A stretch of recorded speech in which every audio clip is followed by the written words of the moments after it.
next day, one of the units involved in the Battle of Ia Drang is like marching overland. As they're on that march, they get mauled. So they've got troops arrayed all around it. They've got machine gunners in the trees, and then they unleash shell, and like 50% casualties. And throughout the night, the Jack Smith remembers just hearing the North Vietnamese moving through the tall grass looking for Americans. He hears Americans going, no, please, no, kill them, right?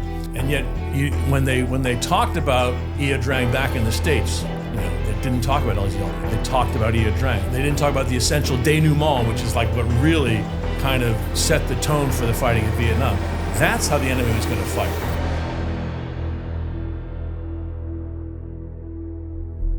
Today on the podcast, we are joined by Dr. Geoffrey Wawro, a premier military historian and author of The Vietnam War, A Military History. In this interview, we deep dive all aspects of the Vietnam War, including the political corruption by U.S. politicians that led to the deaths of 58,000 Americans, what agencies like the CIA and FBI were up to, some of the war's most deadly combat operations, and the terrifying reality faced daily by soldiers on the ground. The Vietnam War is one of the most complex and impactful moments in American history, with many saying it is the first war that America truly lost.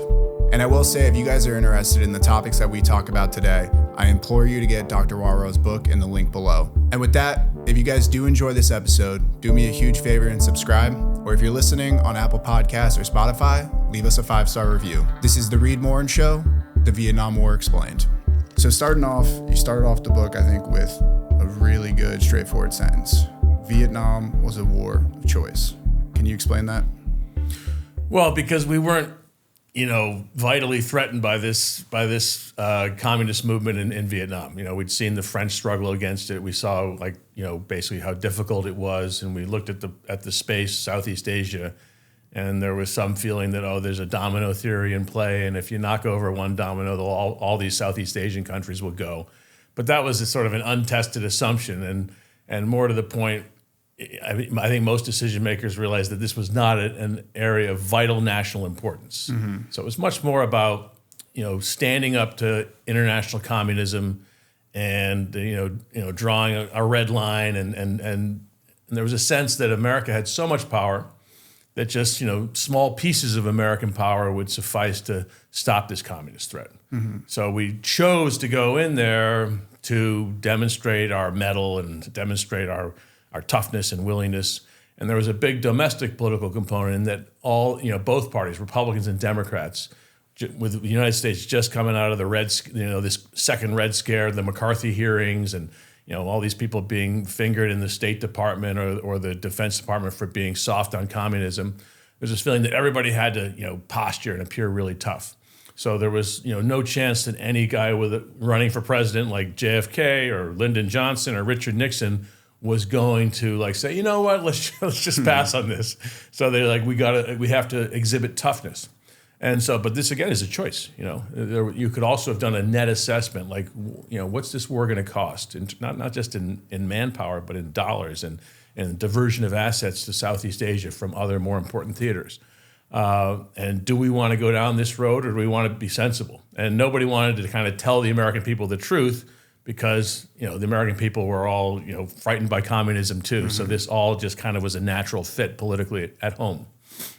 Do you think that a Vietnam War, the way that it played out, whether let's say it wasn't Vietnam, it was Afghanistan as we saw it, but just pick a random country, do you think that the type of war that we were getting set up for and the way that all those political power dynamics played was kind of bound to happen, where the U.S. was sitting in the 60s and 70s? Well, not necessarily. I mean, if you look at the end of World War II, Franklin Delano Roosevelt dies in the last month of the war, basically, right? And Truman takes over. Well, Roosevelt's view throughout World War II had been that after this war, the United States is not going to stand behind European colonialism, that the U.S. is going to insist on decolonization. And America assumed that America would be kind of the patron of all these decolonizing countries and would help them develop and would help them, cohere domestically and would help them not fall to communism, right? But then, when FDR dies and Truman takes over, Truman looks at the overall situation and says, these countries are all just basically in their diapers, and they're going to be easy prey for communists who are going to come in and give the communist message, which is, land and rice and dignity for everyone. And so he says, we need to take a harder line, and we might have to actually back these colonial powers who are fighting against decolonization. So we kind of get into, we sort of back the French. We pay 90% of their war costs in their war in Indochina. And, so in a way, you can say that we're bound to help. But then the difference is that we are then faced with a problem in 1954 when the French basically say, we're done. We can't keep this on. This war is unwinnable. Then the U.S. has to make a decision. Do we go on in the shoes of the French, or do we say, look, the French are right, this war is unwinnable, let's cut our losses and get out? And that's when the U.S., because of the political dynamic inside the United States to posture against communism, we take up the cudgels and we go on. Mm-hmm. So let's dive into that. So with the Kennedy administration, obviously JFK maybe isn't one-to-one with Vietnam. With the assassination and everything that happens, it doesn't become a direct Kennedy involved with it, but a lot of the wheel turning that you were just highlighting happened, with Kennedy in his time in office. So can you maybe highlight what was happening and kind of, things like the Bay of Pigs and such, and how Vietnam became kind of a more important topic for Kennedy at least to acknowledge or be a little more hardline on?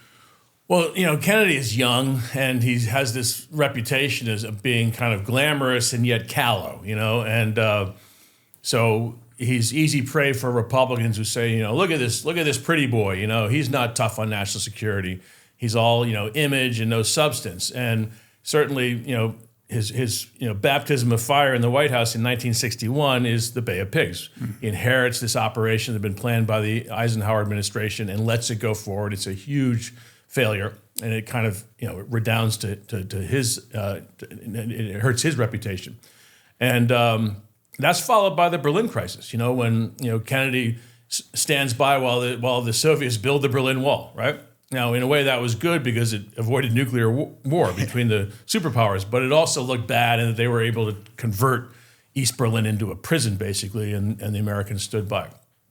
So he's looking for a win. He's looking for some place that he can say, we're holding the line and we're fighting. So that's how he looks at South Vietnam. Now, Kennedy is totally aware of the defects of South Vietnam, of the leader. First they inherit this French puppet emperor, Bao Dai, and then his prime minister, Ngo Dinh Diem, then pushes Bao Dai out of the country in 1955 and takes over as president of South Vietnam. He's very authoritarian and very unpopular with his people. He'd initially been lauded as kind of the Mandarin in the sharkskin suit, the great hope of South Vietnam. But, he bases himself on this small Catholic minority. He's extremely dictatorial. He kind of goes in and slaughters villages that oppose him. He puts his family into all the key positions. So there's a lot of kind of nepotism and kleptocracy and that sort of thing. So Kennedy says, this is no good, but I can't get out because I'll be running for re-election in 1964 against Barry Goldwater or Ronald Reagan or Richard Nixon, some hawk, and I gotta appear tough. But Kennedy's very aware of the limitations of South Vietnam, and so he says, look, we're just gonna keep them going until the election, and then once I've been elected for my second term, then I'm gonna explore all options, including getting out. Mm-hmm. Yeah, that's what I found so, again, highlighting the book, we'll probably have something at the beginning of this, but you provided such a detailed synopsis of everything that's happening during the Kennedy administration at the time, because he's such an interesting individual, of one that wanted to be dovish, but oftentimes had to be hawkish with what was happening in the world at that time. And I feel like a lot of people don't think of him as hawkish in Vietnam necessarily, but as you were just stating, he kind of had really no choice if he wanted to be able to maintain political influence in the country and be able to kind of push forward with the presidency. Yeah, if he wanted to keep... Remember, the Democratic Party was, bifurcated between Northern liberals and Southern conservatives, right? And the Southern conservatives were really conservative. These were people much more conservative than most Republicans, right? Mm-hmm.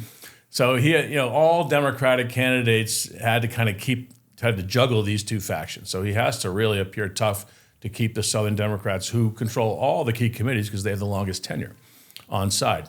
And at the same time, he has to keep the Northern liberals sweet by seeming to care about human rights, in South Vietnam and about the dictatorial tendencies of the Diem regime. So he's constantly juggling. But the one imperative is that he can't let South Vietnam go down the tubes before the 64 election. And, there's a possibility that can happen because, after when the French leave Indochina, they split Vietnam into a North Vietnam and South Vietnam, split at the 17th parallel. But they leave a lot of Viet Minh, these guerrilla fighters behind, as stay-behind agents, and they're all sort of nested in the countryside and in the towns of South Vietnam, and they're sort of dormant.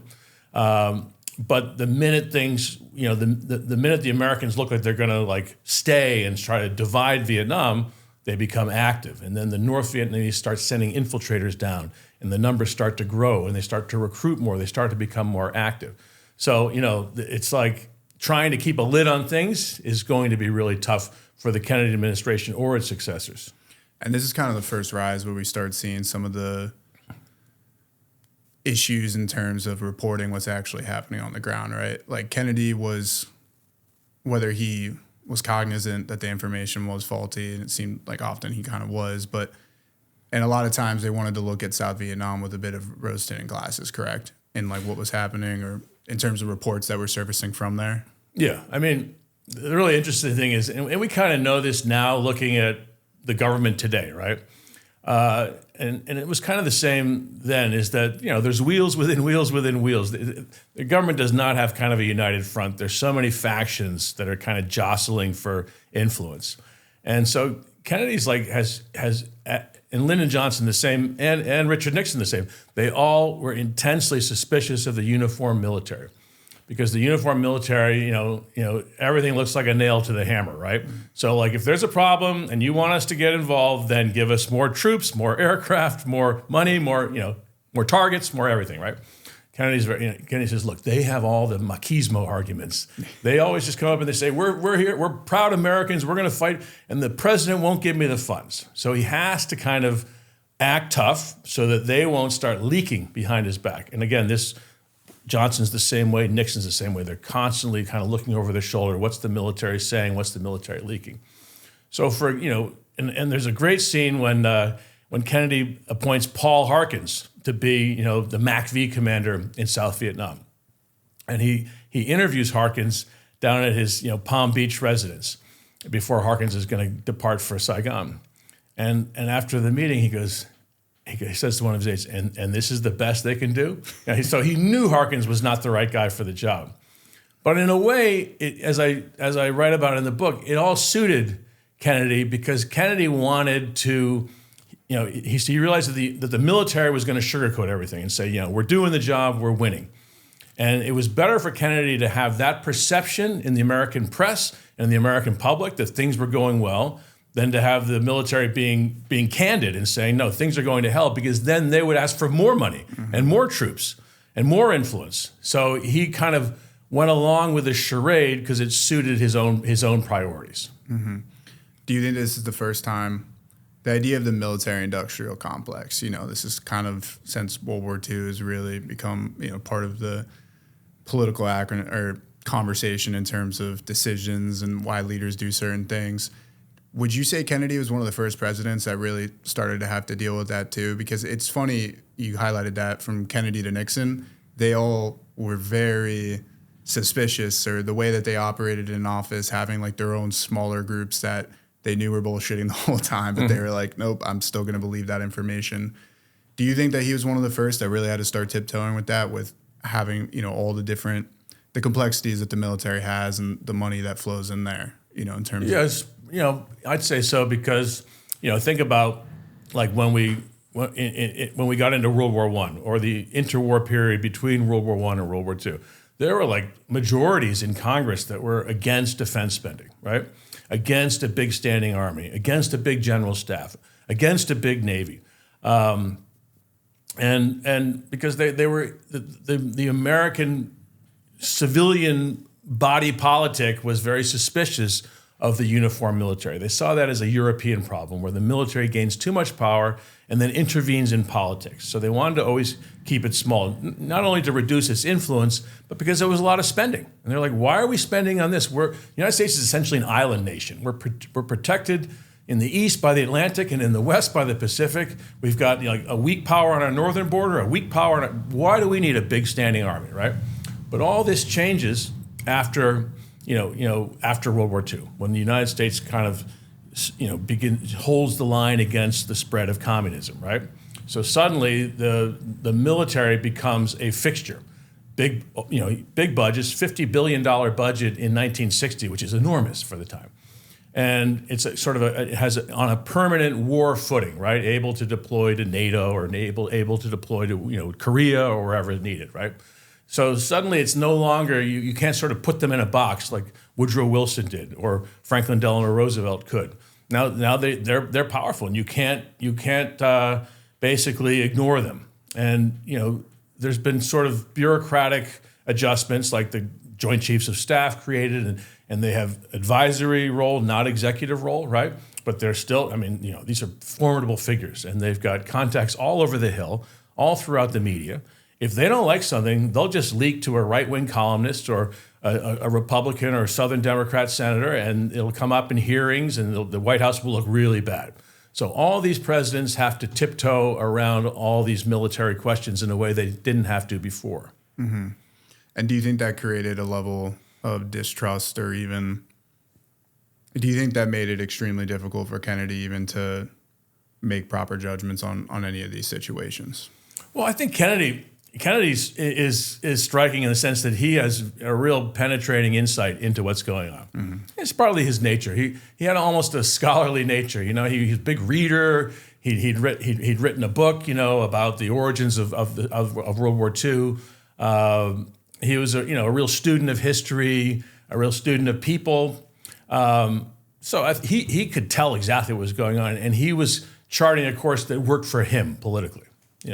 He said, I'm not going to commit suicide and just cut South Vietnam loose. I have to give the appearance of backing South Vietnam. And I'll give them enough so if they're worth fighting for, they'll fight for themselves, and we'll help them do that. But I'm not going to go beyond that. So he had a good sense, but my book contains a lot of these great quotes, many of them drawn from David Halberstam's The Best and the Brightest, which is a real good insight into the Kennedy and Johnson cabinets. But, he says things like, never trust the military.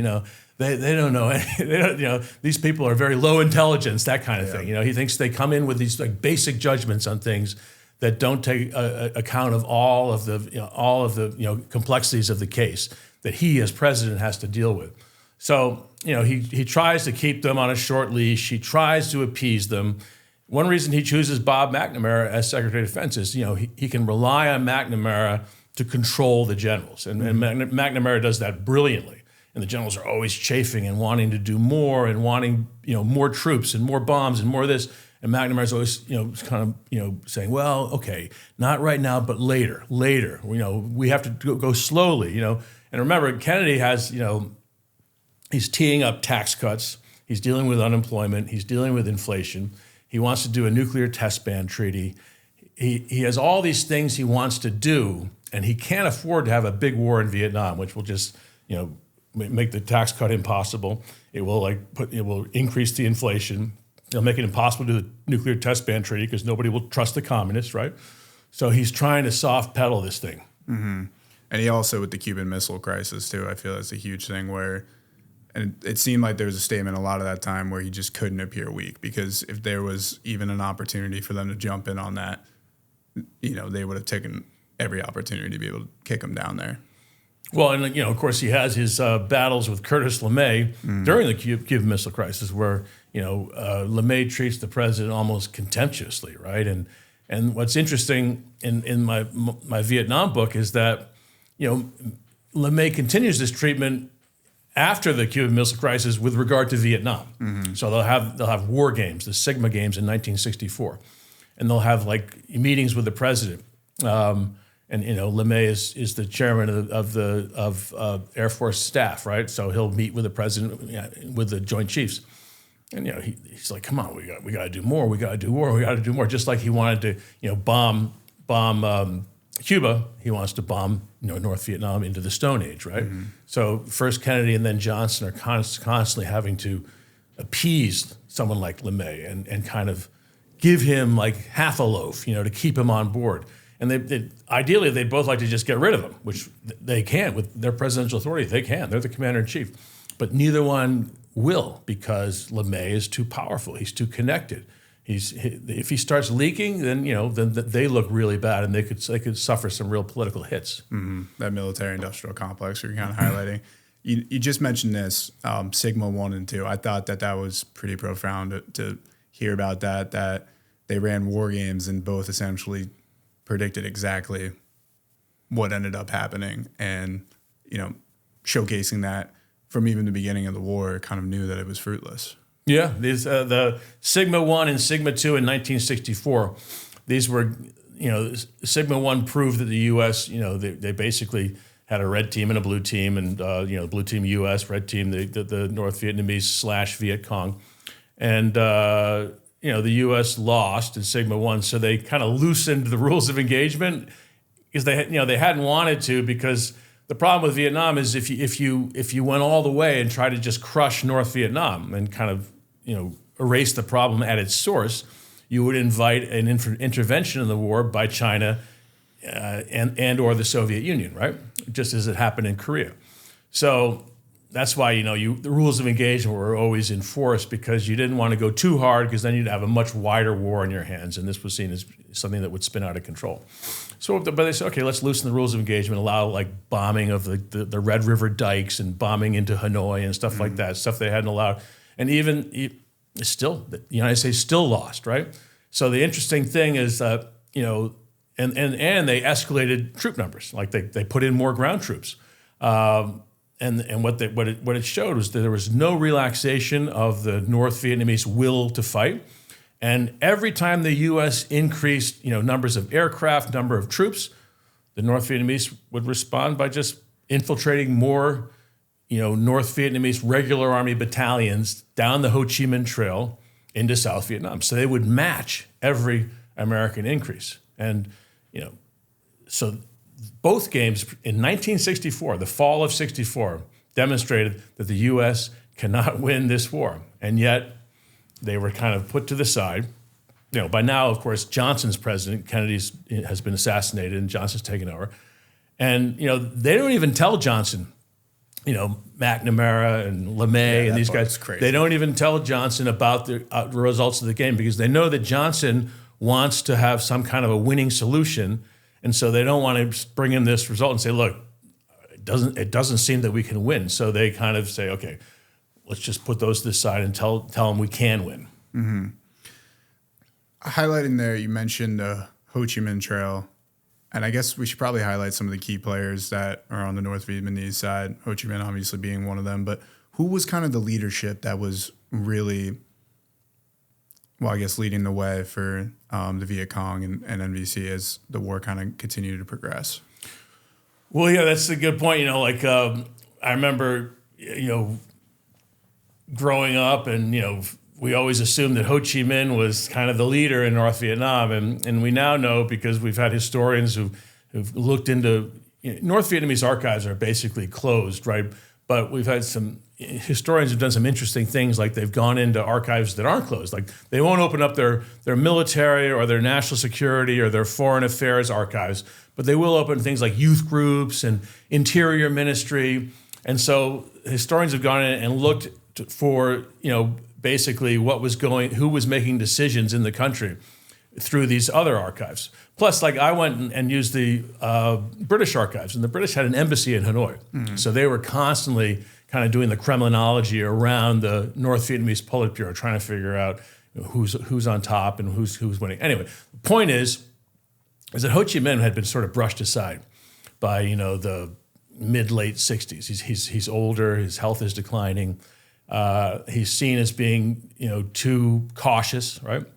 He's blamed by the kind of ultras in Hanoi for having agreed to a two-state solution in 1954, when at the Geneva Treaty, Vietnam was divided into North and South, and having allowed the French to come back in. These are the two errors that he's accused of by a guy named Li Zuan, which is spelled Leduan.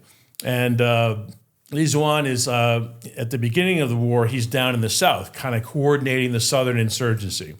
But then he goes back to Hanoi and sort of becomes a full-fledged member of the Politburo and starts directing the war. In 67, 68, he shoulders out Ho Chi Minh with this, theory of the two eras.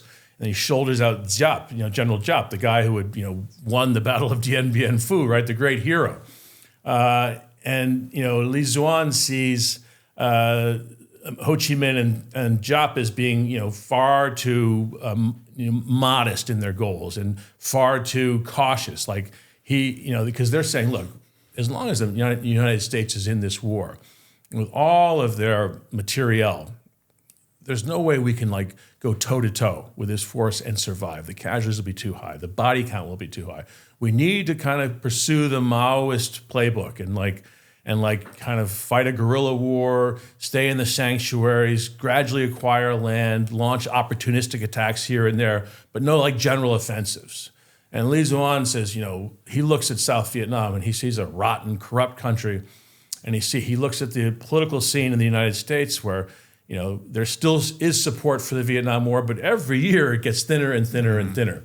And he says, no, this is the time to strike hard. If we strike hard, we will ruin the South Vietnamese military, and we will demoralize the American public and government to the extent that they'll pull the troops out. And so Li Zuan wins, and so he gets his first big innovation is the Tet Offensive in late January, February 1968. Where he says, we're going to launch this countrywide uprising. And he throws the whole Viet Cong into the fire. And also he infiltrates North Vietnamese regular divisions in to attack, I Corps, Hue, Quang Tri, and places like that. And, the casualties are enormous. But, in a way, he's right. They take massive casualties. But boy, the shock to the American system, that's when, Walter Cronkite's on the scene in Saigon and Hue, and he's going, well, I think this war's a big mistake. We're not going to win. I think the best that can be hoped for is that we did our best and, and an honorable retreat or something, right? And so, Li Zuan is proven correct. His, there's something really kind of just sort of awful about him, though, because he does not shy from even the most gruesome casualties. So he'll launch Mini-Tet in May of 1968, another general offensive, another huge bloodletting for the communists, for the Viet Cong and the NVA. And then he'll do a third Tet offensive in August of 68, more heavy casualties. May 68, by the way, is the heaviest month of casualties for the United States in the entire war. Because the U.S., with the ARVN broken and disorganized, the U.S. is forced to send units into the cities like Saigon and fight house to house. And then he's going to be the mastermind between the Easter Offensive in 1972. And then he's going to push for the final offensive in 75 that topples the regime. So Li Zuan is bloodthirsty in this way. He says, look, we have momentum and we have the manpower. They can keep killing our people, but we have enough and we will push them past the breaking point. And he succeeds. How did he speak to the North Vietnamese people in the sense of, you highlighted it there. One of the things that's funny about Vietnam, a lot of people, they always talk about how the U.S. lost the war.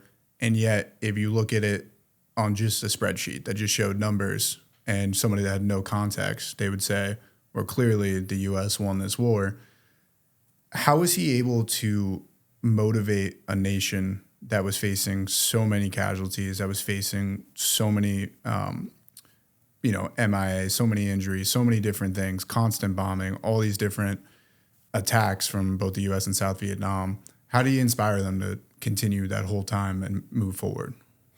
Well, throughout the war is popular to be the wrong word, because the North Vietnamese people and the South are traumatized by this war. The loss rates. Say you're a father or a mother in North Vietnam, and your son goes off with the NVA down the Ho Chi Minh. You'll never get a letter, and you'll probably never hear from this kid again, and you'll never have any idea where his remains lie. He's just going to be in some jungle, unburied.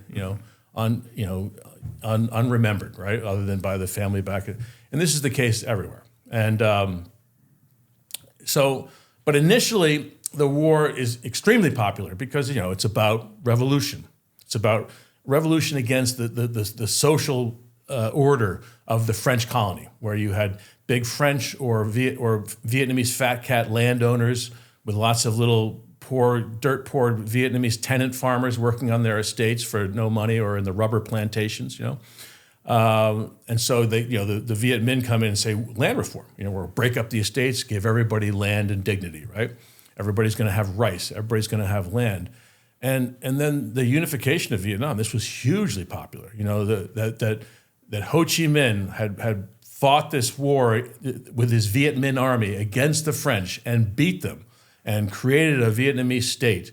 But without the South, the Mekong Delta is like the rice bowl of Vietnam. Without the South, it's not complete. And so the idea of having two states is just is looked at as being a historical abnormality by the Vietnamese people. So they're all sort of in favor of this because they love Ho Chi Minh, they love the Viet Minh, they love the idea of national unification. As the war drags on, it's more and more coercion. The Vietnamese are exhausted by the war, exhausted by the casualties. Even if you're not at the front end, you're in Vietnam. There's very little food to eat. Mm-hmm. There's very little electricity. There's you're working much longer hours in order to kind of keep the economy and the war machine going, right? And so increasingly, they're controlled by repression, a very repressive apparatus. And this is Li Zuan, and then Le Duc Tho, his prime deputy. They're known as the brothers Li, and they control all the appointments and the bureaucracy. They control who's in all the security services. They're the ones who are able to maneuver Giap and Ho Chi Minh out of power and put themselves in power, while still keeping them on as kind of figureheads, right? Basically, the consensus, I think, is that by the end, the North Vietnamese and the South, and the South Vietnamese communists, they're going on not out of any great ardor so much as they have to. You can't rebel against this regime. If you do, you'll be purged, you'll be killed, you'll be jailed, you'll be put in a labor camp, right? So they have to do it. They have no choice.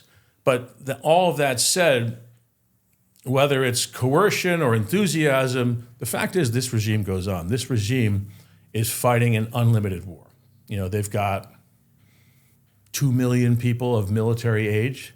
They've got 120,000 kids attaining military age every year. Yeah, that part. So and they're willing to go on. The CIA, they do calculations. How long with the body count strategy? How many years or decades would it take to gnaw through all of this? North Vietnamese manpower. Well, many, far more years than any American president is going to have at their disposal, right? Whereas the U.S. is fighting this war on the assumption begun under Lyndon Johnson and carried on to a degree by Nixon, that if we kill enough of them, then they'll quail. They'll give up. They'll be like, okay, the game is not worth the candle, and they'll stop. Mm-hmm. But that never. They are able to replace all the casualties and still increase their forces in South Vietnam every year of this war. There's never a point where West Berlin hits what he calls the crossover point, where the Americans are going to be killing more people than the North Vietnamese can put into South Vietnam, right? Mm-hmm. Never, because their will is unlimited. So you were mentioning their kind of U.S. strategy. Obviously, the war of attrition, or the idea of being able to kill high numbers of, the Viet Cong would, in theory, lead to, Hanoi actually coming to the peace talks. One of the ideas was that graduated pressure theory. Saw this kind of originally being promoted in the Kennedy administration, right, and then carried into Johnson. Can you maybe speak to what that original plan was? And I mean, as we just kind of, as you just laid out right there, it was always kind of doomed to fail. Yeah, well, graduated pressure was, I talk about the political scientists who dominate in the Kennedy and Johnson administrations. And this is the circle around both presidents, led by Bob McNamara, the Secretary of Defense, by McGeorge Bundy, generally known as Mac Bundy, the National Security Advisor, Dean Rusk, the Secretary of State. And, these guys come to the conclusion that, well, we don't want to hit North Vietnam really hard because that will then bring in the Chinese, so we'll have a Korean War scenario. And, remember, Korean War destroyed the Truman presidency. Truman doesn't run for re-election in 1952 because he's so unpopular because the Korean War, which he appeared to have won in 1950, is still going on in 1952 because the Chinese came in and widened the war, right? So all these presidents are just like really worried about that possibility. And with China in the Cultural Revolution, with Mao acting crazier than ever, like he probably would come in, right? So, and remember, in the Korean War, he sent 300,000 troops across the border into Korea overnight, basically, right? Mm-hmm. And he could do the same or more against the U.S. So they're always kind of careful about how much pressure you apply to North Vietnam so that you don't have, because remember, China sits on the northern border of North Vietnam. They're right there. They share a border. A lot of the material used by the North Vietnamese comes in on railways from China. So what then can you do? Graduated pressure. You bomb kind of surgically and carefully. Lyndon Johnson famously says they can't even bomb an outhouse in North Vietnam without my permission, right? So you bomb very carefully and you hit only like certifiably military targets, but you're not allowed to bomb military targets near the border with China. You certainly can't bomb those railways coming across from China because you might hit a Chinese train with Chinese personnel aboard, right? Mm. So that avenue of resupply is always available for the North Vietnamese. It's like sacrosanct. Americans won't touch it. And then Haiphong Harbor, the lungs of Tonkin, the great port of Hanoi, that too is left out of the bombing plan by Johnson and Mac Bundy and Bob McNamara, because if you bomb Haiphong, you might hit Chinese or Soviet ships that are bringing in material for the North Vietnamese or humanitarian aid or whatever. So that's off limits. So graduate pressure is like, okay, so we hit a barracks, we hit a SAM site, we hit a factory that we've proved makes military armaments, right? We hit a bridge that's critical to the supply of this or that North Vietnamese division, right? So these sort of pinpricks, and the idea is, okay, if that doesn't get their attention, then we'll add more targets to the list. But again, pinpricks. And another problem with graduated pressure. Oh, and Mac Bundy defines it as we are going to bomb in North Vietnam for deterrent effect, not destructive effect. I mean, it's like insane on his face. If you're going to fight, you fight. And what is deterrent versus destructive? Mm-hmm. You have to destroy things, and if you're trying to cow and demoralize the enemy, you have to really destroy some things, right?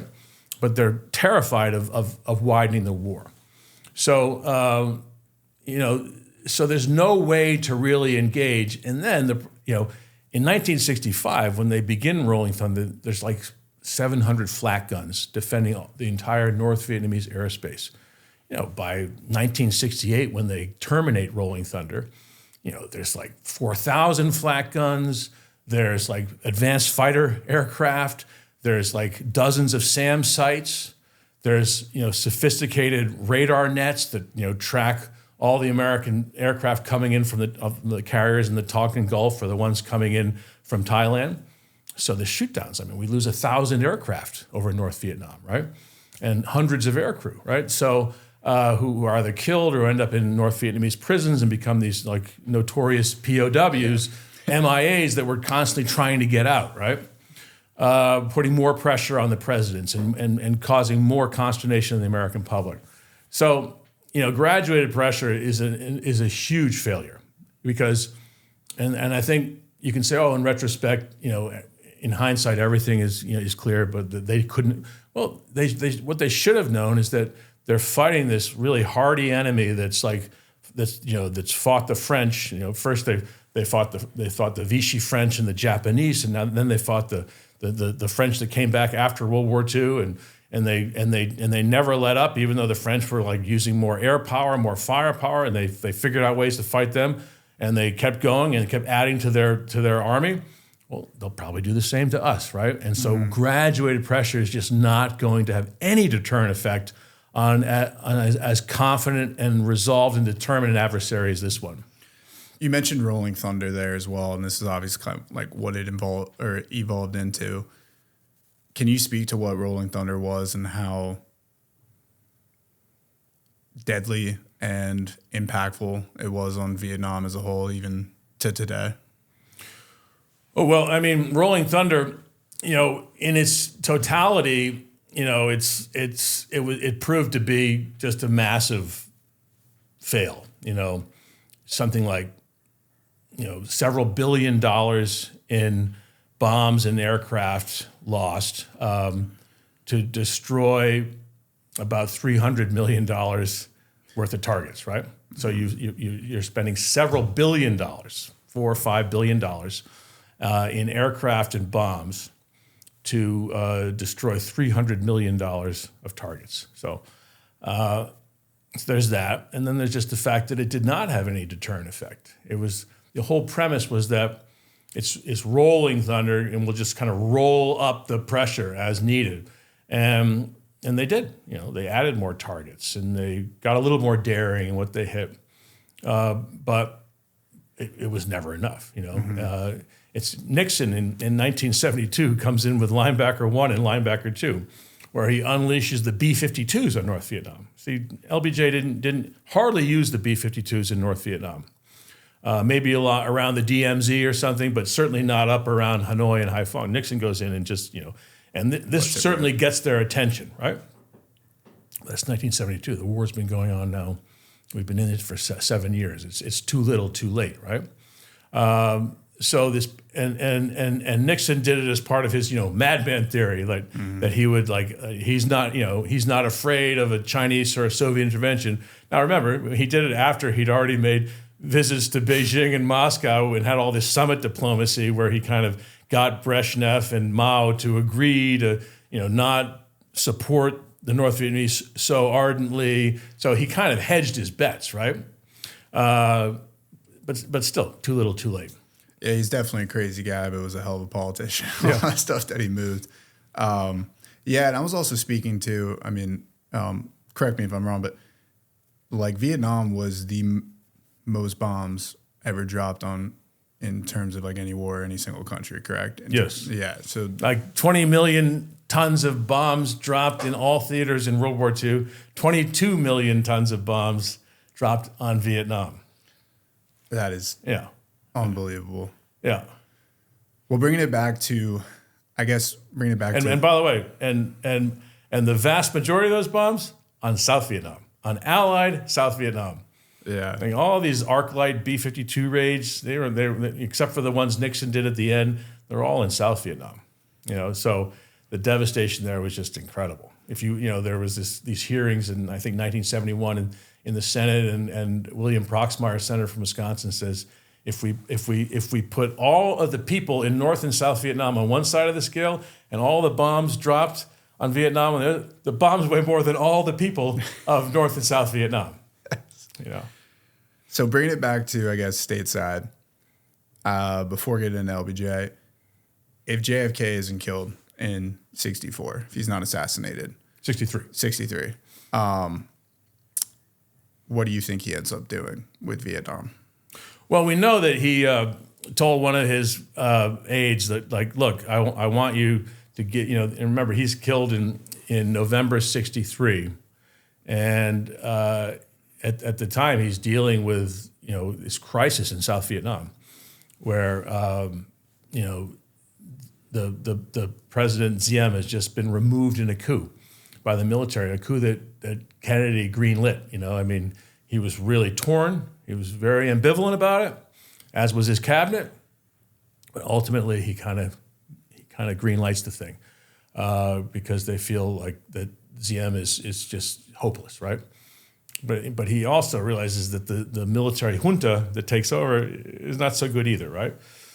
So just before he's assassinated, he tells one of his aides, I want you to explore all options for Vietnam, like escalation, holding the line, and getting out. And so he's really, in his heart of hearts, he wants to get out. It's just a question. He needs to get over the hump of the election.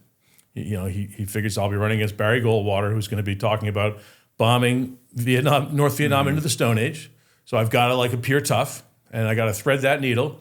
But then after the election, I'll probably get out. Now that said, or not, I'll probably get out. But he wants to find ways to get out. And yet he's the guy who builds the advisory force in South Vietnam from a few hundred guys under Eisenhower to 15,000 advisors when Kennedy's assassinated, right? Mm-hmm. So he's begun this big buildup, and yet I think it's pretty clear that he is dead set against any kind of combat troops being sent to South Vietnam. I mean, he's got some aircraft there. He's got the advisors who are involved in combat.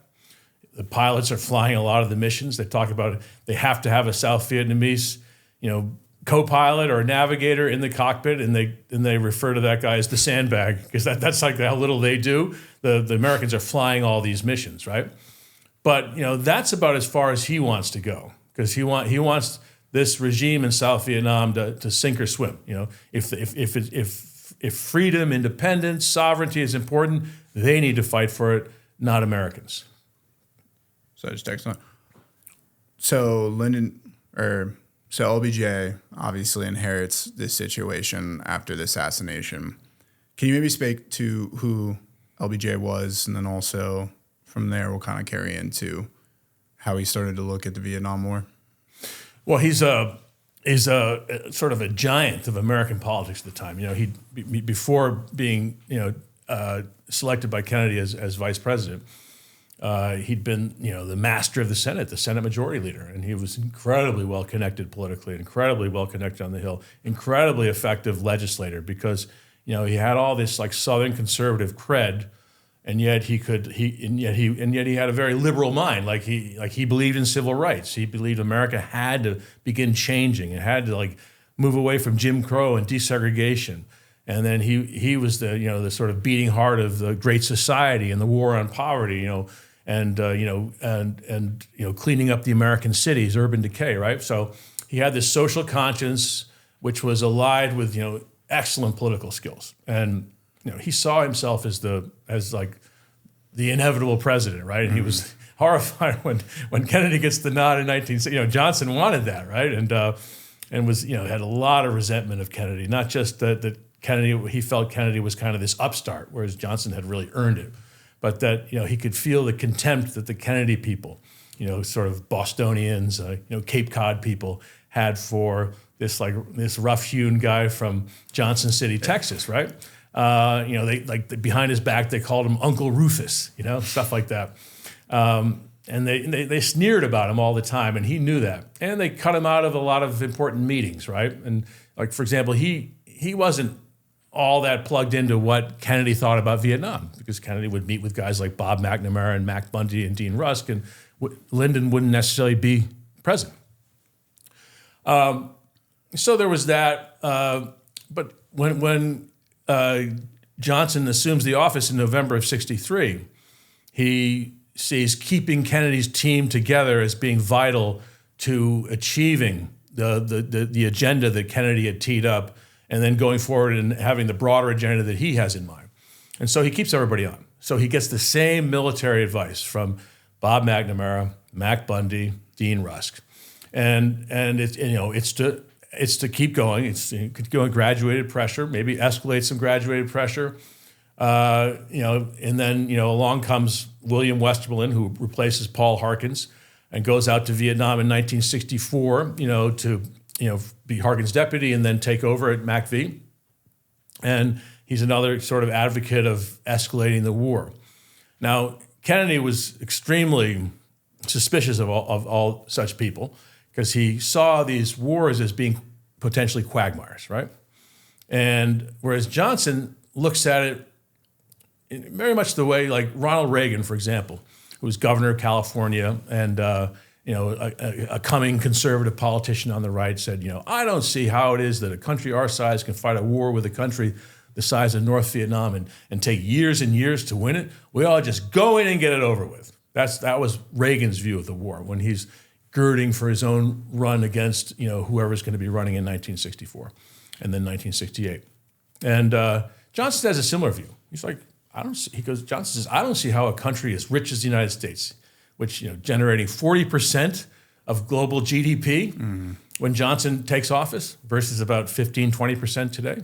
40%. How can a country as rich as us be like struggling, to fight a country as poor and little as North Vietnam. So he says, come on, let's go in and nail the coonskins to the wall.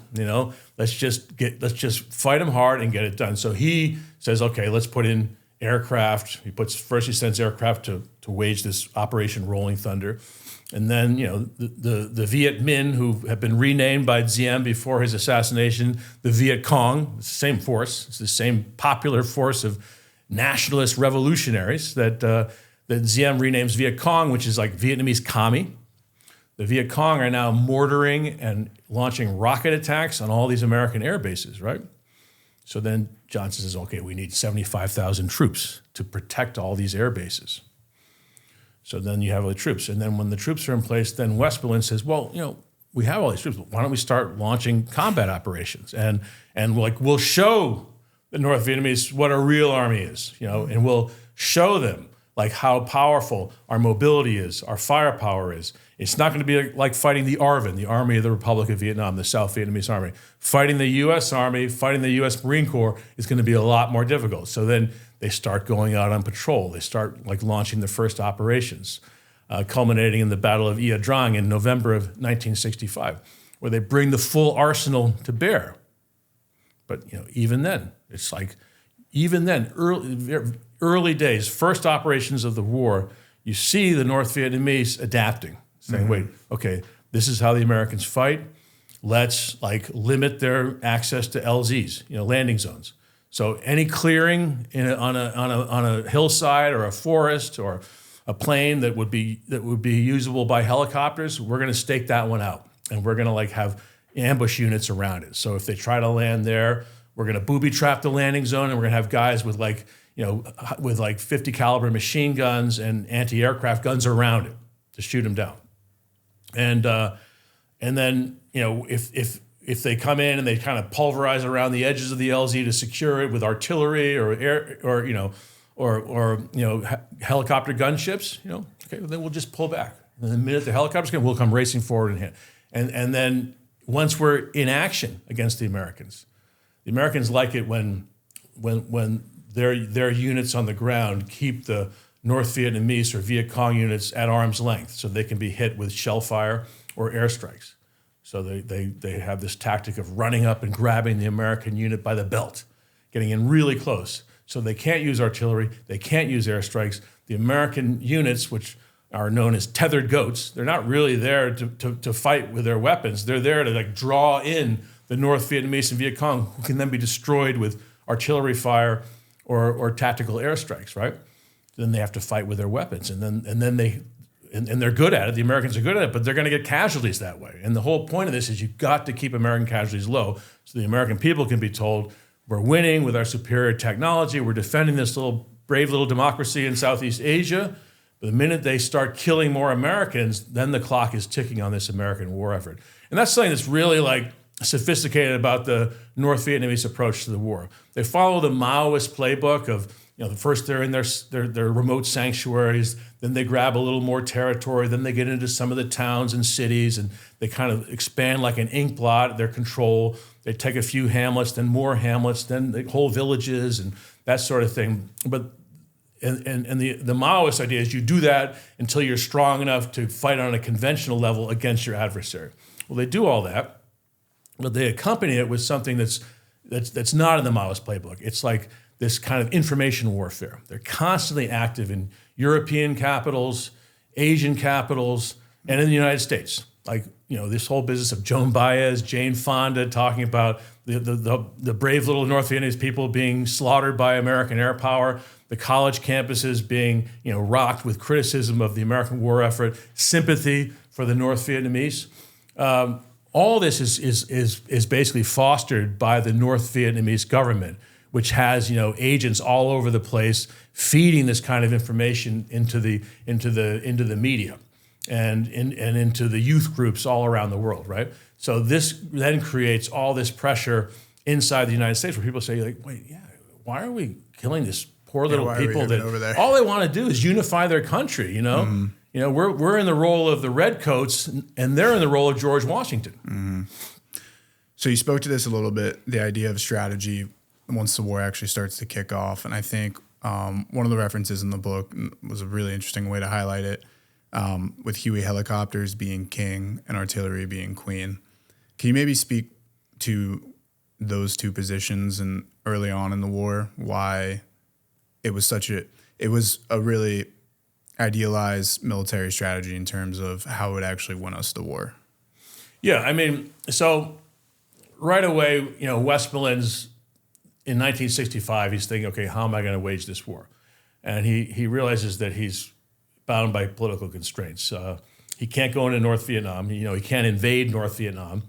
He can't go into the prime communist sanctuaries, which are the border states of Laos and Cambodia, because Laos has been neutralized by international agreement. Cambodia is also neutral. Now the North Vietnamese ignore that neutrality. They have sanctuaries, they have depots, they've got troop garrisons in both these countries along the border. That's how this Ho Chi Minh Trail runs through Laos and Cambodia. But the U.S. respects the neutrality of these places and won't go into North Vietnam because that might trigger a Chinese or Soviet intervention. So, but Westmoreland is still really optimistic. He goes, look, we have the maneuverability afforded by helicopters. And they send 12,000 helicopters to Vietnam in the course of this war. And we've got, we have basically unlimited firepower. The United States carves South Vietnam into this net of fire support bases, fire bases for short. They built 8,000 of them all over South Vietnam. If you go to South Vietnam today, you drive around, every hilltop, there's like an asphalt helipad on top, and you can still see the fence line, the remains of the fence line. If you walk up to it, you'll find unexploded claymore mines still, dug in around the perimeter and just sort of left there. And then they send, several thousand jet aircraft, about 6,000 jet aircraft in the course of the war are sent out to South Vietnam.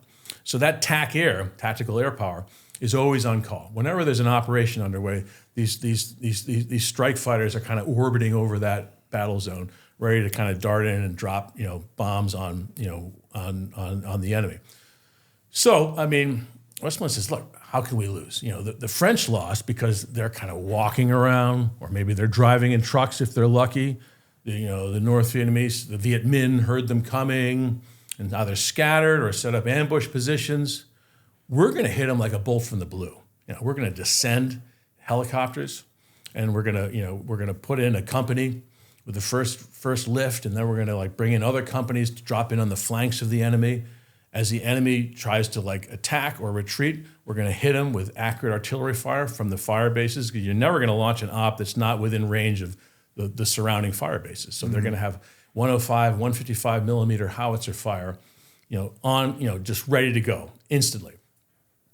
And then you can bring in more troops with helicopters and drop them in around the enemy force as needed. And then you've got these F-100 Super Sabres and other aircraft that are carrying bombs that are kind of streaking in and just bombing. And then you've got the Puff the Magic Dragon, these big gunships with the Gatling guns that can come over and just absolutely devastate the ground underneath. So it's how can we lose, right? And and they do lose. Why? Because all of that technology, it avails not nothing. Because they killed 1.4 million North Vietnamese and VC fighters in the course of the war. 1.4 million. So it avails a lot actually, but it's nothing decisive. Because what happens is the stronger the Americans get, the more helicopters they put in, the more divisions they concentrate for an operation. Then the NVA and the VC, they just kind of disappear. They say, okay, we're not going to have this. And they can always tell where an operation is going to happen because it's always preceded by this fire base building phase. When the Americans go, okay, we're going to operate in the Iron Triangle, this region to the just to the northwest of Saigon, where the Viet Cong had been entrenched since the 1940s, and they're there throughout the war, right up until the end of 1975, and so they'll put in all the fire bases. They'll have the B-52 strikes overhead. you'll start seeing these combat brigades getting ready to go, and any kind of plan is betrayed to the communists immediately, because throughout the war there's like at least 30,000 high-ranking officers and officials in South Vietnam working for the VC, right? So they always know when something's coming. So they scatter, and they break into, if it's a NVA regular unit, they break into groups as small as 2, 3, or 4 people, and they kind of melt away. And then when the operation exhausts itself, they kind of build the fire bases. They put a company in that breaks into platoons.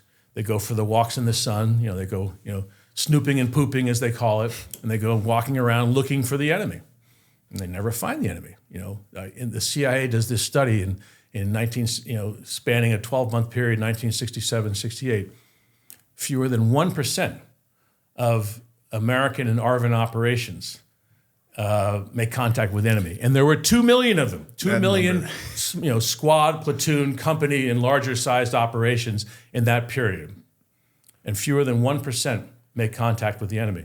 The enemy's just like, when the Americans are there, and they've got the artillery support, they've got the TAC air like orbiting overhead. They're not stupid. They wait till the Americans leave, and they come right back in. And if it's a empty part of the country like Tukor, which is the Central Highlands region where there's not a lot of people except on the coast, they just start coming back through the mountains and infiltrating the country. If it's a populous part of the country, they just wait till the Americans leave, and then they start going back in and they take command of that village again. Mm-hmm. So by 1969, something like 80% of the hamlets, there's like 13,000 hamlets in South Vietnam, like 80% of these hamlets are in communist control, right? Because they just kind of wait till the Americans leave, and then pop right back in. And then, the ARVN, initially the plan was the Americans will do the high-intensity combat operations on the extreme borders, like the DMZ and the borders of Laos and Cambodia, and they'll leave the populated parts of South Vietnam to the ARVN, the South Vietnamese military, and then the Rough Puffs, the Regional Force, Popular Force militias. Remember, the United States pays for 3.5 million South Vietnamese troops, 1 million ARVN regulars, and 2.5 million militia troops. And militias they're well armed. They've got M16s. American forces in Korea, all through the Vietnam War, don't have M16 rifles because they're all being given to the South Vietnamese, right? So, but they don't. They all make deals with the Viet Cong. They don't want to die, so it's like kind of live and let live. Mm-hmm. There is combat. There's some really brutal battles, where the South Vietnamese do fight. They have to. They're being attacked and they're fighting for their lives. But in general, South Vietnamese operations are known for their sluggishness. They stay in these sandbagged, wired positions. They don't patrol a lot. They don't want to run into the enemy. They only go out in daylight, and they walk down the middle of the road with transistor radios playing, making noise, because they're saying to the North-Vietnamese, they're saying to the Viet Cong, here we are, don't shoot at us, and we won't make a serious effort to find you. None of this is news to the Americans. The Americans know all this.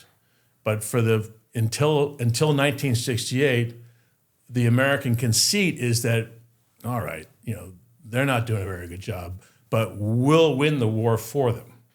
And Westmoreland has this idea that, we're fighting two adversaries, bullies and termites. We, the Americans, will take care of the bullies, the North Vietnamese regular units that are infiltrating the country, and we'll leave it to the South Vietnamese to fight the termites, the Viet Cong inside South. Well, come on, the Viet Cong have almost no fear of the South Vietnamese military by the end, whereas the South Vietnamese are completely intimidated by the Viet Cong. And why wouldn't they be? Say you're an ARVN soldier, right? First of all, it's a poor country. So if you get drafted into the ARVN, you go to your camp with your family, with your wife and your little kids. They're all with you in the camp. So when you're out on patrol, that camp is undefended. Mm-hmm. And the VC will come in and they'll kill your wife, they'll kill your kids, right? So that's one reason they don't go on patrol, because they're there to defend their families too. Well, the whole thing is just incredibly inefficient. And these are all things that were known to the American government and the American military And yet they kind of turn a blind eye to it in the hope that we can kill enough of them with our superior firepower that they'll just say enough. Mm-hmm. I mean, one of the things you highlighted that I found so fascinating was the North Vietnamese ability to quickly pivot and re-strategize based on what the U.S. military was doing, you know, grab them by the belt buckle and be able to pull them in so artillery didn't work. I mean, for a guerrilla force to have that kind of communication, I guess would be the word, across and quickly implementing those, you know, new type of strategies was, I mean, unbelievable, because quickly the U.S. then would have to pivot and adjust, and oftentimes that kind of led to mass casualties and, you know, really poor war efforts. Yeah, no, and they ascended the communists, the Viet Cong and the NVC. They ascended the learning curve really swiftly. So, like, you think about 1965, their very beginning, it's very hard for Viet Cong units in action to communicate with each other. They use runners basically, or they'll have like old telephone sets with landlines strung across the jungle floor, right? Well, you know, flash forward to like 1967, they've got tactical radios as good as the one the Americans are using, right? Supplied by China and or just captured American radio sets. And you know, every time a big ARVN unit retreats or surrenders or they gave up all their radio sets, and the North Vietnamese and Viet Cong take these and they integrate them into so their communications get much better. They're able to coordinate, you know, larger and larger units across broader fronts, right? So they learn how to communicate, and then they start integrating all these new, you know, at the beginning of the war, they're fighting with kind of cast off, you know, French weapons, Japanese weapons from World War II, captured American weapons, you know. But then, you know, by 1967, they've got AK-47s, they've got RPGs, they've got, you know, 51 caliber Soviet heavy machine guns, they've got anti-aircraft guns, they've got rocket, they've got, you know, big rockets and heavy mortars, and they're able to like basically, you know, weave them all into sort of a tactical plan that puts like maximum, you know, that inflicts maximum casualties on American units in every encounter, right? Mm-hmm. So, and that becomes part of their thing is they link this to the whole information war. They say the one thing that's going to drive the Americans out is casualties, you know. And so by like 1968, they're killing 200 Americans every week in Vietnam. Mm-hmm. You know, 1968, 14,000 Americans die in Vietnam in that single year, and something like 95,000 wounded in that single year. You know, and this is part of their plan. This is how we get the Americans out of the war. We make them suffer. Now they're suffering much heavier casualties, right? But they don't care. For them, this is like a war of national redemption. You know, they're going to like put paid to the whole colonial past, and they're going to reunify the country, and they're going to make a socialist economy that's good for everyone. Blah blah blah. And they're just like, this is the price. We'll pay it. Mm-hmm. I feel like part of it as well was the brutality that those casualties were in Vietnam. I mean, not that there's any good casualty in war. Obviously, World War I and World War II saw their own versions of suffering, but there is something very bleak about the way, with a mix of modern weapons, it being in the jungles of Vietnam, oftentimes, you know, at night surrounded, like there was also that type of real darkness around it for, you know, a U.S. soldier coming back home and saying, you know, what they saw around them, you know, during the conflict. Yeah. No, I mean, I have so many favorite books about Vietnam, but, you know, you take a novel like Karl Merlantis, you know, Matterhorn, it's like I still get chills just thinking about it. Mm-hmm. I mean, it's a long book, you know, it's like 550 pages or something. And I put it off for a long time because I thought, God, this book is just so long. You know, whereas you read like Dispatches or the things they carried, you know, you got it in a night, right? But this is a couple of weeks of reading, mm-hmm. you know. Oh my God! But it just sucks you in, and you can't stop reading. And it's about the Marines in I Corps, which is the bloodiest, you know, theater of the Vietnam War. You know, 65% of American casualties in any given year are in I Corps, because that's where the NVA is coming through the DMZ, or they're coming by Quai Son and turning in that way across the Laotian border. And so there's just more enemy there, right? And But it gets to exactly what you're talking about. It's just the randomness of death and the awful deaths. All these booby traps. One of my first memories of Vietnam was I was a little kid, and my dad went to college with this guy who had a lake house on the Finger Lakes in New York, and we were at their lake house for like a week in the summer, and one of this guy's daughters was dating a Vietnam vet who had just come back. And I remember I walked up, they were sitting on the edge of the dock, and I kind of walked up behind them, and I was about to dive in, and I looked down, and the guy's legs are dangling off, and they were like all scarred, like really horribly scarred. And I said, well, what happened to you? And he's like, a booby trap, And it's like, these booby traps were everywhere. And just had no idea. Anywhere you went, like if you were, say, even if you're in a really remote area, well, you have to use the trails, because otherwise you can spend the whole day just hacking through the bamboo and the undergrowth, and it would take forever to get anywhere. So you use the trails, and the enemy knows that, so they booby trap everything.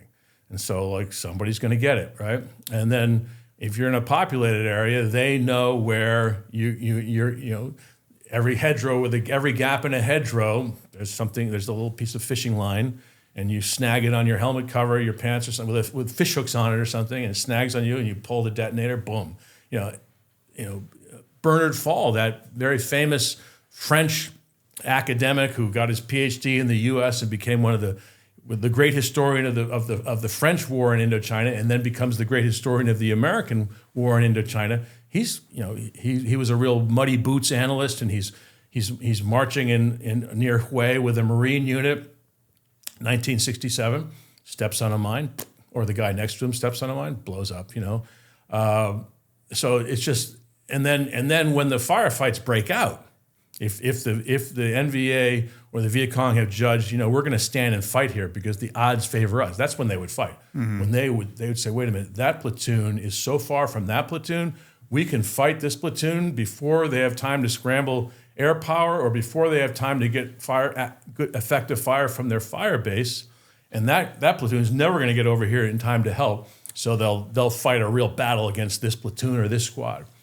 And when those, it's just like hell. They're in position, they're in bunker lines, or they're in sort of enfilading positions, and they're just like take you in this vicious crossfires, and they're lobbing in grenades and mortar fire and machine gun fire. And they're really fast because they know they have to like break off the action and get away before the airstrikes come in. Right? But it's just like, and that's why, you hear all these numbers like, the life expectancy of a second lieutenant in Vietnam once fire breaks out is like, 2 minutes or less. The life expectancy of a radio operator, the guy carrying the tactical radio who's always next to the lieutenant, 2 minutes or less, The life expectancy of the guy carrying the pig, the M60 machine gun, 2 minutes or less, because the enemy, talking about adapting, they figure out, okay, who do we have to kill? If there's an ambush, who do we kill first? We kill the lieutenant because he's the guy on the radio. We kill the radio operator, so he can't carry the radio to the squad leader, who takes over from the lieutenant if he's killed, right? And then we definitely kill the M60 machine gunner because he's got all the firepower, right? Mm-hmm. So they're very, very calculated about who they, how when they begin the ambush, they're always firing at the platoon leader, the RTO, and the machine gunner. Mm-hmm. What were some of the most common booby traps that were used in Vietnam? Because I feel like, not to say pop culture, because that gives it like a positive spin, but you see like there's always the portrayals of it in different movies and stuff, and sometimes it's like, has it gotten Hollywoodized in terms of like what they're showcasing? So what were the booby traps looking like in Vietnam? Well, it was essentially they had an unlimited supply of high explosive because of all the unexploded American ordnance. Mm-hmm. So remember we talked earlier about how we dropped 22 million tons of bombs, most of it on South Vietnam, right? Think of all the duds, all these like B-52 raids. How many of those bombs didn't explode, right? Because they hit a tree and the fuse didn't go off, right? Or they buried themselves in the mud and the fuse didn't explode the bomb. So, and then the same with all these 8,000 fire bases around South Vietnam spewing 105 and 155 millimeter shells. How many of those are duds? A lot, right? So basically what they do is they grab all these duds, and the Viet Cong has many levels. They've got their sort of main force units, which are comparable to NVA regular units. They've been trained, officered by NVA, and they fight with the same tactics as the NVA. And then you've got these kind of local force and then regional force, Viet Cong. And all of these local force have guys who are adept at recovering unexploded American munitions, bringing them back to base, and then they've got guys that can set to work converting them and extruding the explosive material and fashioning these booby traps. Or it could be you just take the shell and you put a new fuse in it, and then you kind of rig it up with a tripwire, right?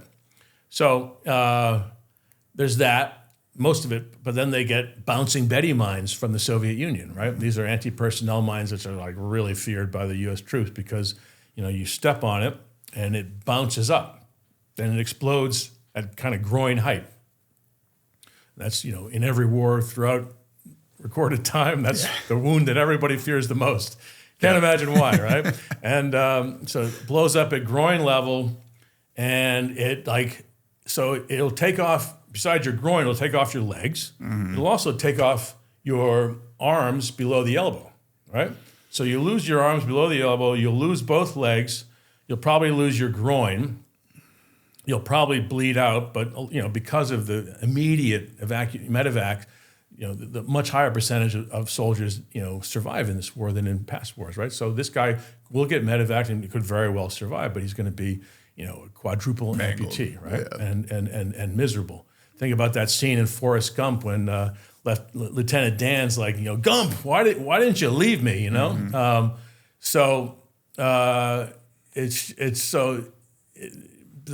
The whole thing was, when getting back to that novel Matterhorn, Karl Melanchthus' great novel, he talks about everybody being just on edge at all times, like you're so tired, you're so sweaty, you're so dehydrated, you're so sick, you're so grimy, you're so miserable in every way. Your feet are all like jungle rot, like turning to mush, and you're just like filthy and hungry and thirsty and everything else, and yet you still and you're kind of looking around for the enemy who could be nested anywhere in this area you're traversing, but you also have to be alert for any kind of booby trap, any kind of a mine emplaced, just underground, or a tripwire, any of these things that could terminate you. And they also used like bamboo spikes and stuff as well, right? With like feces on it and everything to try to do somewhat of a chemical warfare. You get cut, you're going to get infected, or obviously you fall, you could easily die. And they would, I talked about how, like 1968, 80% of the hamlets in South Vietnam were controlled by the VC. So they would make the villagers go out and dig these pits and install the punji sticks, these sharpened bamboo sticks smeared with, animal feces or human feces. So if you fell in, you'd get a bad infection. So there's that. That's another form of booby trap. But once that happens, and you've got a guy injured by a mine or a booby trap or a punji sticks, it's like, well, you got to evacuate that person. Mm-hmm. And so the enemy always knows where the American forces are, because either they're medevacing somebody, so you see the hell, that's where they are, right? Or they're bringing in pallets of food and drinking water, right? So they'll be like, oh, that's where the Americans are. Mm-hmm. So again, it becomes easy to kind of locate them and either fight them or avoid them. One of the situations I wanted to touch on would be, well, kind of both, but I guess continuing with what we're talking about here is LZ Albany. Reading that, I got to admit, because that's very early on in the war, and it was kind of one of those circumstances where reading, some of those words on the paper, you immediately go, oh, this is Vietnam. This is the war that a lot of people talk about in such darkness and everything, and all the items we were just highlighting. So can you maybe speak to what happened at LZ Albany and, kind of why it was a really good example of what was to come? Some listeners, viewers might remember, We Were Soldiers, the Mel Gibson movie, where they talk about how, the air cav was put together and was seen as this elite force that would kind of show the way, the Cav had more helicopters than all the other infantry divisions. And it was much more mobile. It even had a flying battery of artillery that could fly in and set up. But it was the model for every American division in Vietnam. At peak strength, there were like 7 U.S. Army divisions and 2 Marine Corps divisions in Vietnam. And they all had this idea that they were going to use the mobility afforded by helicopters. And so the Battle of Ia Drang in November of 1965 was like not the first use, but like this was the most dramatic use of these new American methods against the North Vietnamese Army, who were coming down through Laos and then bending through the Central Highlands and then into South Vietnam, along in the Ia Drang Valley, this river valley that cut through the highlands and then kind of debouched down to the coastal plain where all the people live.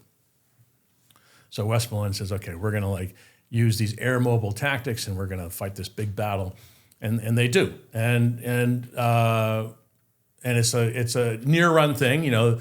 What happens is the Americans put troops in, and then the North Vietnamese, because they've already figured out how to, because the Americans have tried helicopters in July, August, September, in 3 Corps, the area around Saigon, and so the North Vietnamese have sort of started studying how they operate. And so they fight them, and it's a near run thing. But the Americans finally get enough artillery fire on target, and they get enough troops in that the North Vietnamese break off and retreat back into Laos.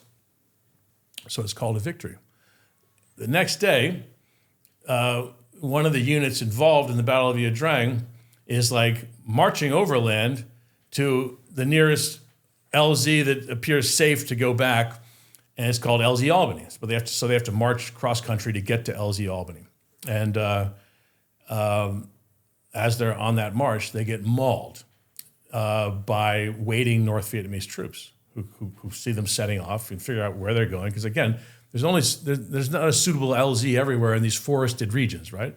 If there's a big sort of clearing, that's going to be the LZ. They know where they're going. So they've got troops arrayed all around it. They've got machine gunners in the trees. And they've got guys with, automatic rifles in the high grass all around this clearing. And as these guys are just kind of walking along from, just without a care in the world, thinking they're just going to get to the LZ and get picked up and go back to base. And then they unleash shell, and 50% casualties.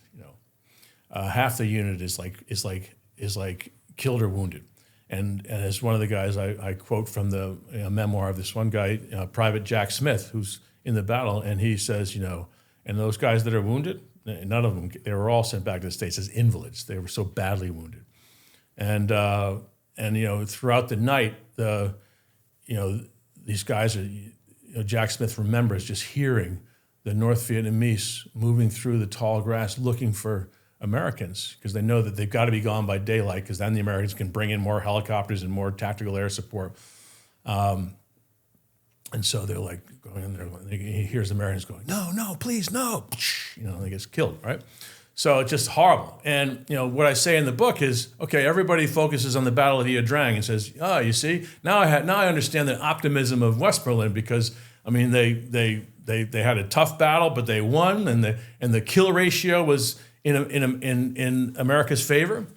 But then if you throw in LZ Albany, then the kill ratio inverts, right? Yeah. Now it doesn't look so good at all. So and yet when they talked about Ia Drang back in the States, they didn't talk about LZ Albany. They talked about Ia Drang. They didn't talk about the essential denouement, which is what really kind of set the tone for the fighting in Vietnam. That's how the enemy was going to fight. They weren't going to count on winning these battles, pitched battles, when America controlled the airspace and had all its artillery fire on target. No, they were going to win these opportunistic clashes, and they're going to win them in a very lopsided fashion. And they're just going to add them up until the pressure became unbearable for any American president presiding over that. Well, and what you mentioned there with LZ Drang as well is, I think one of the most profound aspects of it is, and I think We Were Soldiers captures it really well, where it's this new idea. We're going to run over the enemy. It was an extremely difficult battle with a few things go wrong, and suddenly, those casualty numbers on the U.S. side goes drastically up. And then the end of the movie captures this, and then we leave, and then they just come right back. It was essentially a battle for truly nothing. I felt like that was kind of a lot of the battles during the war is you fight over ground that within 2 weeks the enemy would be right back there. Yeah. And that was a criticism leveled at American conduct of the war at the time and subsequently. And yet, the military defended that. They said, look, we're not fighting for the Ia Drang Valley or Hamburger Hill. We're fighting because they're there and that's where we can kill them. Another example, the battle for the Quezon combat base in 1968-69. The Americans basically set themselves up as the ultimate tethered goat. They sat there under, heavy enemy fire for months and months because they were like, as long as as long as they're surrounding Quezon, we can kill them, we can bomb them, we can attack them.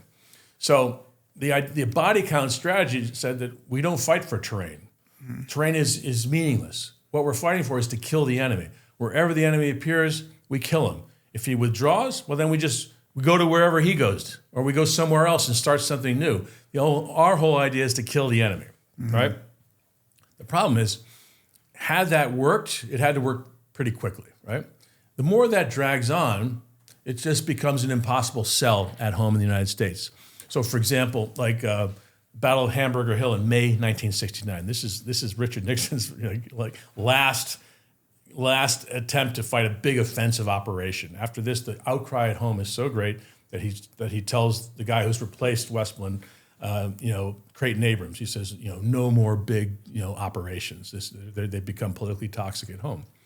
But in that battle, the Americans fight doggedly for Hamburger Hill, which is this mount overlooking the Ashaw Valley. Ashaw Valley is one of the avenues of the Ho Chi Minh Trail. It's inside South Vietnam. It's in I Corps. It was never subdued in the entire course of the war. And they fight. They launch all these airborne units up, and they take really heavy casualties, and it's just like a horrible fight. They're taking casualties from the NVA, but they're taking a lot of friendly fire casualties because they're really pressed up close against these NVA bunker lines, and so they're getting hit by their own tactical air, their own artillery. And at the end, the general in command is like, well, Hamburger Hill does, they were like, how could you yield this hill after you expended so much blood taking it? And he's like, because we're not fighting for the hill. The NVA appeared there and we killed him and that's it. And then Kennedy, Senator Ted Kennedy, who's, emerging as one of the great critics of the war in the U.S. Senate, says, how could we send American boys, precious American boys, over and over again against this hill that had no tactical significance and whose capture or loss would have no bearing on the outcome of this war, right? And that's the truth. That is what was actually going on. As I said, body count was a theory. It was tested. By 1969, it had failed utterly. And yet the military kept pressing on with this idea that, as long as we kill enough of them. But the thing is, you couldn't kill enough of them because they had enough people turning 18 every year, and they had enough people in the manpower pool to replace any amount of casualties. I mean, in 1968, they infiltrate 400,000 North Vietnamese into South Vietnam. In 1969, it's close to 1 million.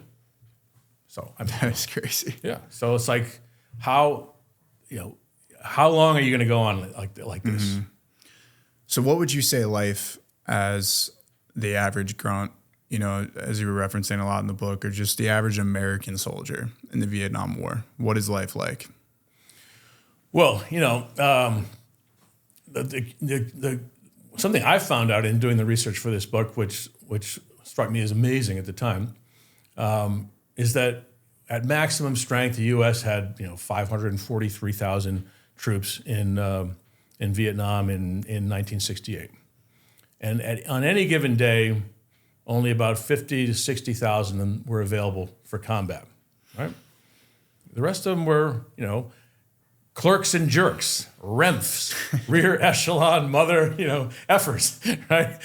Because this war had an enormous tail to tip ratio. You had to have cooks, laundrymen, truck drivers, mechanics, stevedores. You had warehouse workers, clerks, and all these staffs. So So think about that. You've got 543,000 guys there, and you have about 60,000 boots on the ground, right? And they can't all be in action at once because you got to be resting units too, right? So you're trying to cover this country the size of Montana with about 50 to 60,000 combat troops who are exhausted, right? Because that's the other thing. Like, you know, in World War II, your average GI fought 40 days out of the year. In Vietnam, your average grunt fought 240 days out of the year, right? So they're either in the field, on patrol, or out in ambush position, or they're back in the base. But the base is no respite. It tends to be muddy and gross, and they're in their bunkers, you know, because they're getting mortared and rocketed all the time. And then they're, you know, half the time they're out on the bunker line on the perimeter guarding the base, right? So they're not really resting. It's resting compared to being, you know, pooping and snooping, but it's not much better, right? So they're just like worn out, exhausted in every way. So there's very few of you actually doing the fighting, and then, you know, you're just worn out. You know, and you can't wait for your 12-month tour if you're in the Army, or 13-month tour if you're in the Marines, to be up so you can get out of there. And that's why you see, you know, all the helmet covers, they're like striking off the days and weeks and months on the, you know, till I get to go home, go back to the world, as they called it. What about the idea too of, I mean, mentioning that's actually really interesting. There also seems to be a very looseness in terms of the soldiers living their day-to-day lives. I mean, some would go out not even wearing, you know, body armor, like not even preparing. It became kind of, I don't even know what the word would be, but, you know, customizable. They would do their own thing. Where do you think that looseness came from, and, you know, how do you think that kind of speaks to the average soldier's psychology during the war? Well, I mean, it changes a lot. So, like, if you look at reports by senior officers about their brigades in like 1965, 1966, even 1967, you know, they're just like incredibly admiring of, you know, the physical stamina and fitness of these Americans. It's a draftees, right? Because, you know, we fought the war. We didn't call the reserves. We fought the war with draftees. And, you know, they're just really, really impressed by how just capable these young draftees are. All that changes. By 1968, there's just, you know, perceptions of this war flip. And then, you know, Nixon is elected in 1968, and Nixon, you know, one of his first orders of business for 1969 is replace the draft with the lottery. In the draft, you know, if you went to college or grad school, you got deferred, right? They were only drafting high school dropouts and high school graduates, right, who didn't go on to college, right? So, and Nixon doesn't like this idea. He wants everybody to be at risk, so he does the lottery. And then the lottery kind of backfires because you bring in all these like angry college kids that had no interest in being in the military, right? But now suddenly they're in the infantry, right, or in the artillery or in armor, right? And so, you know, they start to bring in a lot of this kind of the anti-war movement into the Army. And this coincides with, you know, remember, you know, Martin Luther King gets assassinated in 1968, and this really kind of turbocharges racial tension inside the U.S. military. As you know, as like, you know, there's so much kind of racism inhered in the military, just left over from, you know, Jim Crow and segregation, large number of Southerners, but even Northern, you know, just a lot of casual racism, right? And blacks say enough. And the King thing really galvanizes them, and so you start seeing units like literally kind of segregating into the blacks hang out in one area and the whites hang out in another area. So the race relation, they were very separate. Yes, but in this latter period of the war, like say 68 on, until then, people didn't remark about any of these problems. You know, like, you know, helicopter pilots would have Confederate flag patches on their flight suit or something, you know, and nobody made a big sting of it. But after 68, they do, you know. And so there's that, and then drug use. I mean, the drug use after 68 really surges. You know, you've got like something like 60% of American forces admitting to smoking pot, you know, and then, you know, about a third using heroin, right? And so, You're having MPs frisking troops going into their fire bases, like making sure when they went into the little ville that they didn't pick up some pot or some heroin, And so drug use, troops are kind of stoned and getting really. But so you put the worst thing, race relations, the drug use, the indiscipline injected by the lottery, where you're getting all these guys that don't want to be in the military, that are forced to be in the military, and are very articulate about their opposition to the war. And you put that together with the fact that, at the end, Johnson, at the end of his presidency, is basically saying, well, we're not trying to win anymore. We're trying to get them to the table to negotiate. So it's just like, I'm not here to just fight so you can get them to the table. And then Nixon comes in and says, we're not fighting to win, we're fighting for an honorable peace, right? And it's, I don't want to fight for an honorable peace, right? Mm-hmm. So whereas early on they thought they were fighting to win, and they thought that American technology, American tactics, American bravado would prevail. And by 68, it's clear it's not. So then you just see a real loosening. And in my book talks about there's a big feature article in Life magazine. And remember, Life and Time, Newsweek, U.S. News, World Report, this gave Americans their worldview. And there's this big article in Life magazine where the title is you can't just hand out orders anymore. And it's the story of this West Point graduate, Captain Brian Utermalin, and he's in command of a company, and he says, I can't give out orders anymore. If I do, they just ignore them. So I have to work out everything with them. I have to explain things to them. And I can't make them go and fight. So when I send out a patrol, I know they're just going to walk out, get out of sight of the fire base, and they're just going to sit down in the woods, and they're going to smoke joints and just shoot the shit, and then they're going to come back after a couple of hours, and there's nothing I can do about it. And then you ally that to the rise of fragging. Just about that, yeah. And so say there was always a big divide in the Vietnam Army between draftees, and then laterally the lottery people, and then the lifers, and especially the NCOs, the non-commissioned officers. There are a lot of lifers, right? Who were they'd been doing this their whole career, and they were really kind of we got to do this. And then there were lifers in the officer corps too.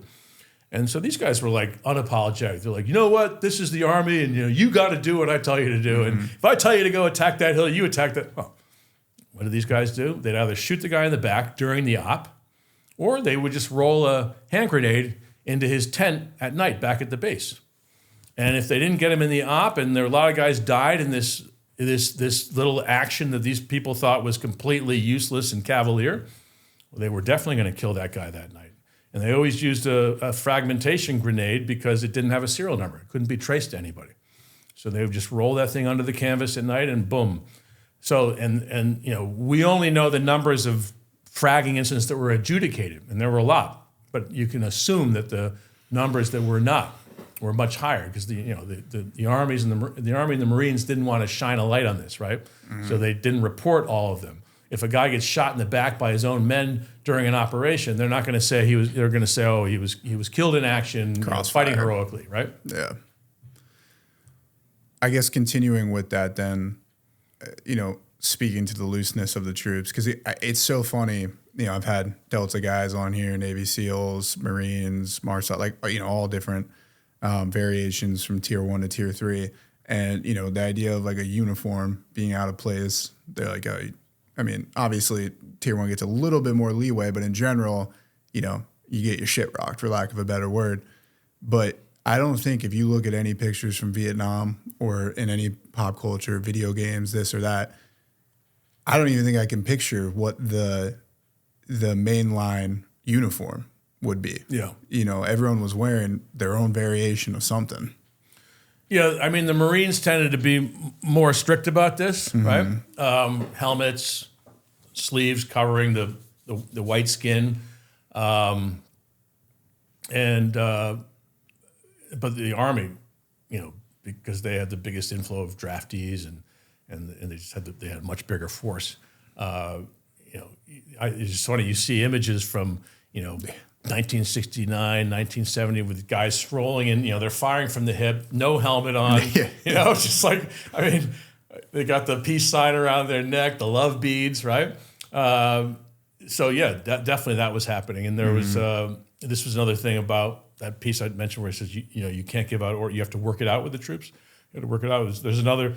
You can see this one on YouTube. It's this British journalist named John Pilger, Pilger, and he goes to this fire support base Snuffy in 1970, and it's a short video on YouTube. It's just basically the report that he filmed that he then aired on like Australian TV or British TV or something, and you can get it on YouTube. And it's like and he's just kind of strolling around this fire base. It's in South Vietnam near the Cambodian border, in 3 Corps, and he's just talking to the soldiers. They're all wearing these bizarre uniform oddments, and no two guys look alike, as you say, and he's asking, like, what do you think about this? What do you think about what you're doing here? What do you think about the mission? And they're all just saying, this is the stupidest war ever. I can't wait to get out of here. And then he kind of gives this kind of like monologue at the end where he says, clearly the America is not losing this war because of any other reason, that the troops don't care anymore, and they're not going to fight in this war. They're just giving up. And so you take that and you multiply it by all the other units in country. And as I said, Nixon after Hamburger Hill really orders Creighton Abrams from 1969 on to kind of dial back all the military. And American troops should stay in their bases and defend themselves, but we need to push as much of the combat as possible onto the ARVN, onto the South Vietnamese. But even so, they get pulled into combat, and Abrams is ambitious and wants to do some final services to the South Vietnamese, take out some important areas like A Shaw Valley, or they do the Cambodian incursion in 1970, which 2,000 Americans die, in a totally useless operation. But the net effect of all this is that more and more congressional resistance. This is when Congress says, okay, Congress is very pusillanimous throughout this war. They never exert their war powers at all. But after the Cambodian incursion, like, okay, no more invasions of Cambodia and Laos with U.S. forces, right? But they still say you can do whatever you want in South Vietnam, because again, it's because it's the sort of the chicken hawk element. Majorities in both chambers that want to be supporting the troops and tough on communism, and so they don't dare call for an end of the war. And it's only really almost at the end that you start seeing majorities emerge against the war. Mm-hmm.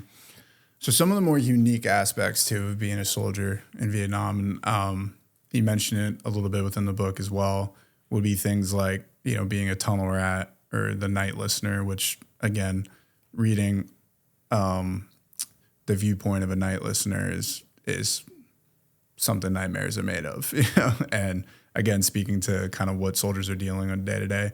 So can you maybe speak to some of those as well, like what those positions kind of entailed and why for a common U.S. soldier oftentimes is the worst nightmare? Yeah. Another reason why, there was a lot of resentment between American forces and South Vietnamese forces, because the American forces when they went on ops, they would be out in the field for a couple of weeks at least, and they would go into fire support base and they'd patrol out, and they'd set up in these night positions to try to ambush the enemy, and or if not to ambush, they would stay in the field so they could kind of keep looking for the enemy. Remember, search and destroy. You had to find the enemy. Mm-hmm. And in the entire course of the war, over 90% of ARVN and U.S. operations made no contact with the enemy, right? So it's all this kind of groping in the dark looking for the enemy. So they would have to stay in the field to try to find the enemy. They couldn't just go out and to their base, go back to the base every night. They had to go out and keep moving and keep looking. And so when you were out in the field in the middle of the night, this was the NVA specialty. They would look to see, okay, where is there a platoon that's isolated enough that we can just annihilate them in the night, right? Mm-hmm. And they had a very good sense of the space between the different platoons of a company that were out on patrol, and how long it would take one platoon to get to the other one to rescue it, or how long it would take for accurate artillery fire. So they would have everything worked out. and then they would kind of creep forward in the darkness silently, and they would and when if an American platoon's spending the night in the bush, they kind of stake out this night sort of star-shaped night position, the command units in the center, and then they've got guys on defending all points of the circle. But then they kind of put some wire around and they create a perimeter so that if somebody tries to overrun them, they can't do it quickly. They got to pick their way through the wire and the claymores and all that stuff. But then they put LPs, listening posts, out beyond the wire. And I describe this a little bit in the book. It's just you read things like Karl Marlantes, Matterhorn, or any of the Vietnam books. They talk about how the LP is just like hell, because you are totally exposed. Your buddies back in the night position, they've got each other for company and for support. You're just alone, you and another guy. You've got a radio, and you don't even talk on it. You just tap you just tap and make a noise if something's coming. And they'll be tap 3 times if it's the enemy. You're and it's so. And then if they come, you don't fire, because if you fire, they'll know where you are and they'll come and cut your throat, right? So the most you'll do is you'll throw a grenade, because then they don't know where that grenade came from, and that noise will alert the guys back there. Or you'll just tap the radio and say they're coming, right?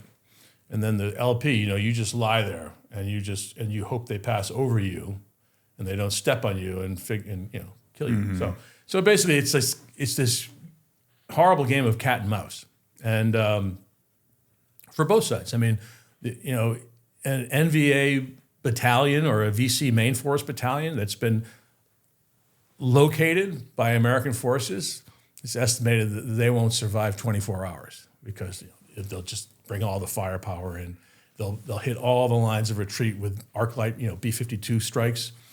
So if they try to pull back to Laos or Cambodia, that whole terrain will be carpet bombed by B-52s. They'll have American artillery fire just plunging in on all points of their position, or so whichever direction they go, you'll just be getting constant harassment, interdiction fire, and they'll have American units scrambling to seal off their retreat with maneuver, companies. So they're playing cat and mouse too, but it's a big country. It's not we don't have some sensor grid where we can see where they are. I mean, sensors are used in this war for the first time. We dropped them along the DMZ, around the Khe Sanh perimeter during the siege of Khe Sanh. We've got sensors so we can tell when they're kind of moving units, but it's very primitive. We dropped them on the Ho Chi Minh Trail so we can tell trucks. But in terms of sewing the whole country, so if you're American units patrolling, there's no sensors to help you. You're kind of groping in the dark, and then they can kind of tell where you are, and all they're doing is they're trying to wait for the opportunity when they can isolate small units of Americans and kill them. Mm-hmm. You kind of spoke to it there, but the idea of what is life like for the average Vietnamese soldier from the north. One of the areas that is pretty notable is the idea of the tunnel systems that they would develop. It's kind of carried into why we needed a tunnel rat. But what was life as the average Vietnamese soldier, throughout this period during the Vietnam War? No, it's almost unimaginable. So I think the CIA had this study in 1969 that they said that at any given day, something like 70% of the North Vietnamese Army and VC main force units are suffering, malaria, dysentery, typhoid fever, either all of them or some of them, right? Mm-hmm. And then, of course, they're dealing with the same thing Americans deal with: mosquitoes, leeches, jungle foot, and they have no medevacs. If an American gets injured, if everything comes together and the ceiling is high enough to bring in a helicopter, and they can secure some kind of an LZ, or they can winch down through the trees, you're going to get out of there. And worst case scenario, you've got medical supplies, plasma and stuff to keep you going for a little bit. These guys don't have any of that, So there's no medevacs. A medevac in the NVA or the VC is they put you on a hammock and they carry you through the jungle. And then when they get to wherever they're going, they probably don't have any penicillin, and they probably don't have proper, surgical instruments and everything else. So, if you're wounded, you're probably going to die, right? And you're already incredibly sick. You're already anemic. You're undernourished. I mean, these guys are walking around, they've got like a wad of rice the size of a softball they carry in their little haversack, and that's what they eat, And so they're anemic, they're hungry, they're probably sick. If they're wounded, they're going to die, and they're faced with really cataclysmic American firepower whenever the Americans locate them. That's why, I could talk about how, like, in that 12-month period, 67, fewer than 1% of U.S. and ARVN make contact with the enemy, and in the war as a whole, fewer than 10% of ARVN and American make contact with the enemy. And yet when they do, they all get killed, right? So for them, it's all about avoiding these big pitched battles with the Americans, avoiding the worst effects of American firepower, and just opportunistically picking away and protracting the war, drawing out its length and cost to a point where Americans will say enough.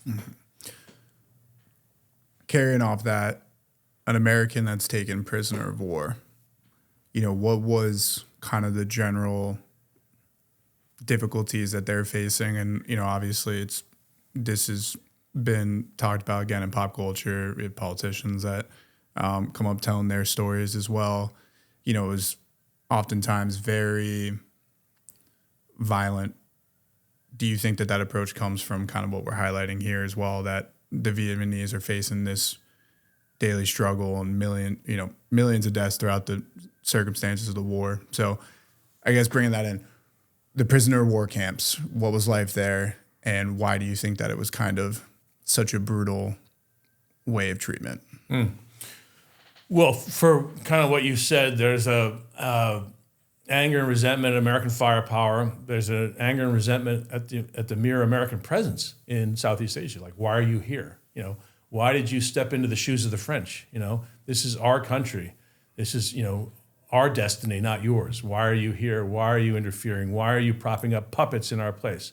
Remember, like, when you think about what these troops endured, the hunger, the disease, the wounds, the interminable service. I mean, once you got drafted and sent south, you were never coming home. You never. I mean, chances were, right? And so they put up with all these things, and then when an American falls into their hands, they vent their anger. So think about like a movie like Deer Hunter. Remember how they're keeping these guys in these cages, submerged in water up to their neck, right?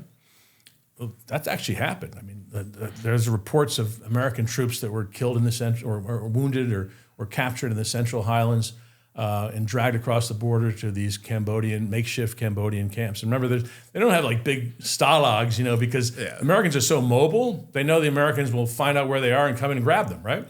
So they're all sort of fly-by-night arrangements, and they do keep them in cages. And they bury them up to their neck if they misbehave or if they try to escape. And they bury them and they let the sort of ants eat at them, And then, of course, we know about the suffering of John McCain, who's shot down over Hanoi in 1967, and he's held until the end of the war.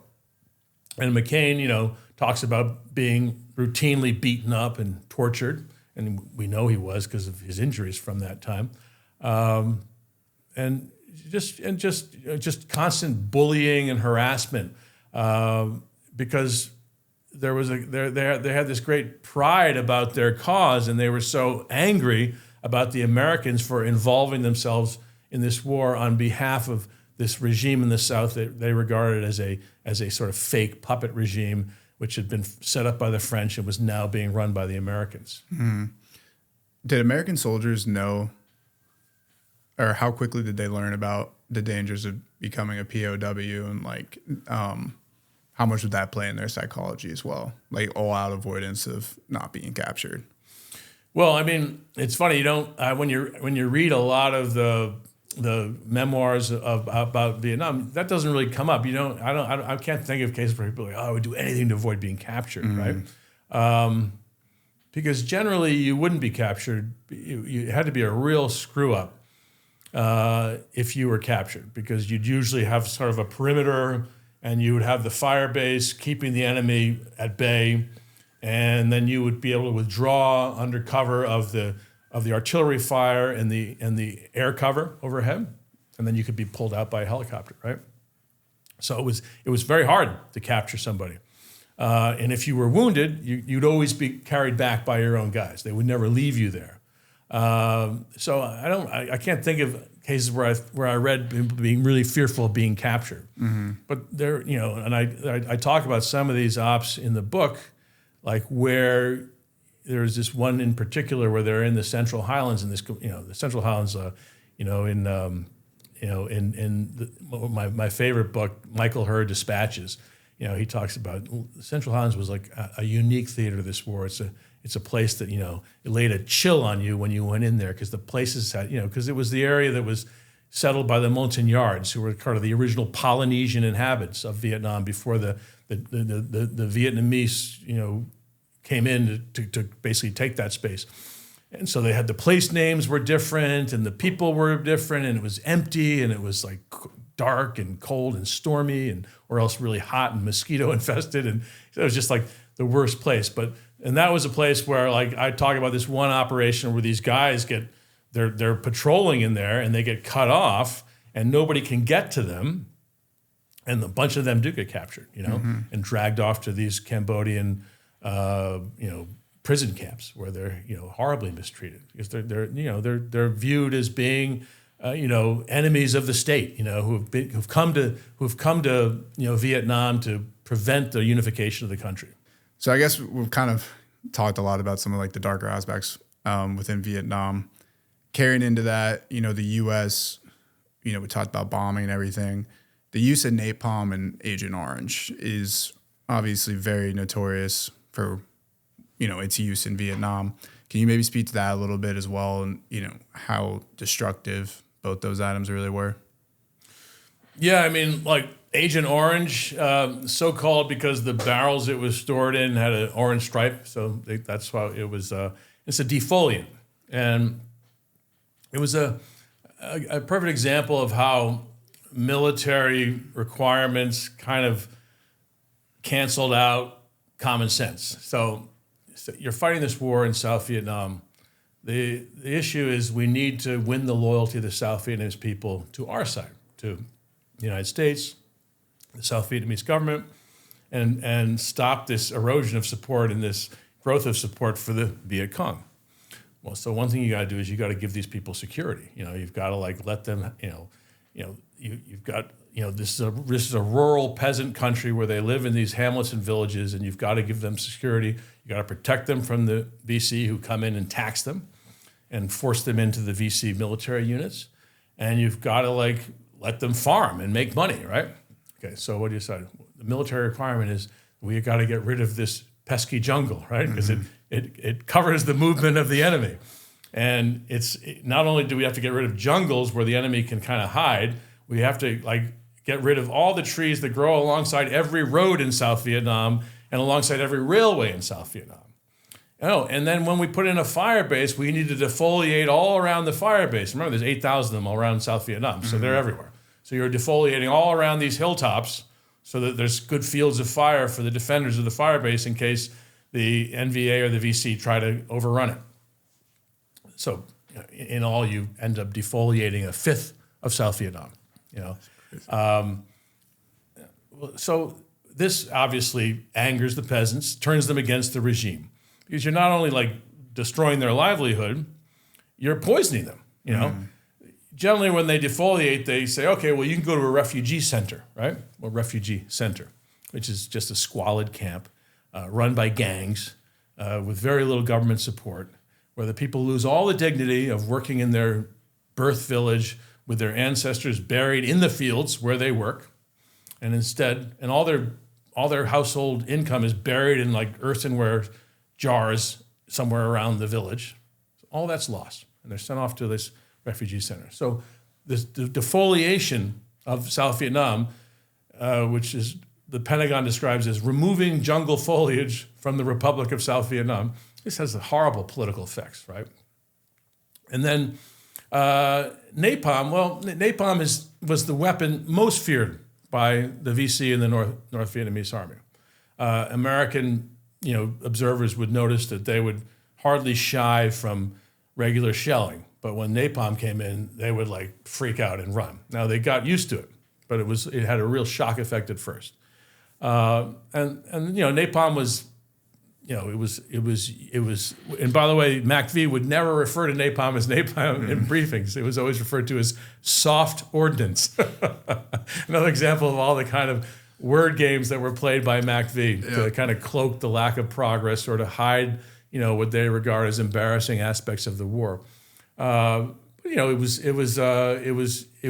could be used to terrorize and kill the enemy. It could be used.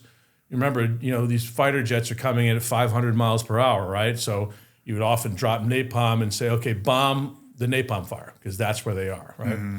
And so it's widely used. But again, as the enemy becomes better at dealing with the Americans and the American way of war, and they get closer and practice these hugging tactics, it becomes much harder. The safe envelope for the use of napalm is pretty wide, right? So you've got to really have them at a distance to be able to use it safely. It's like B-52 strikes. They got to be a mile away for you to authorize a B-52.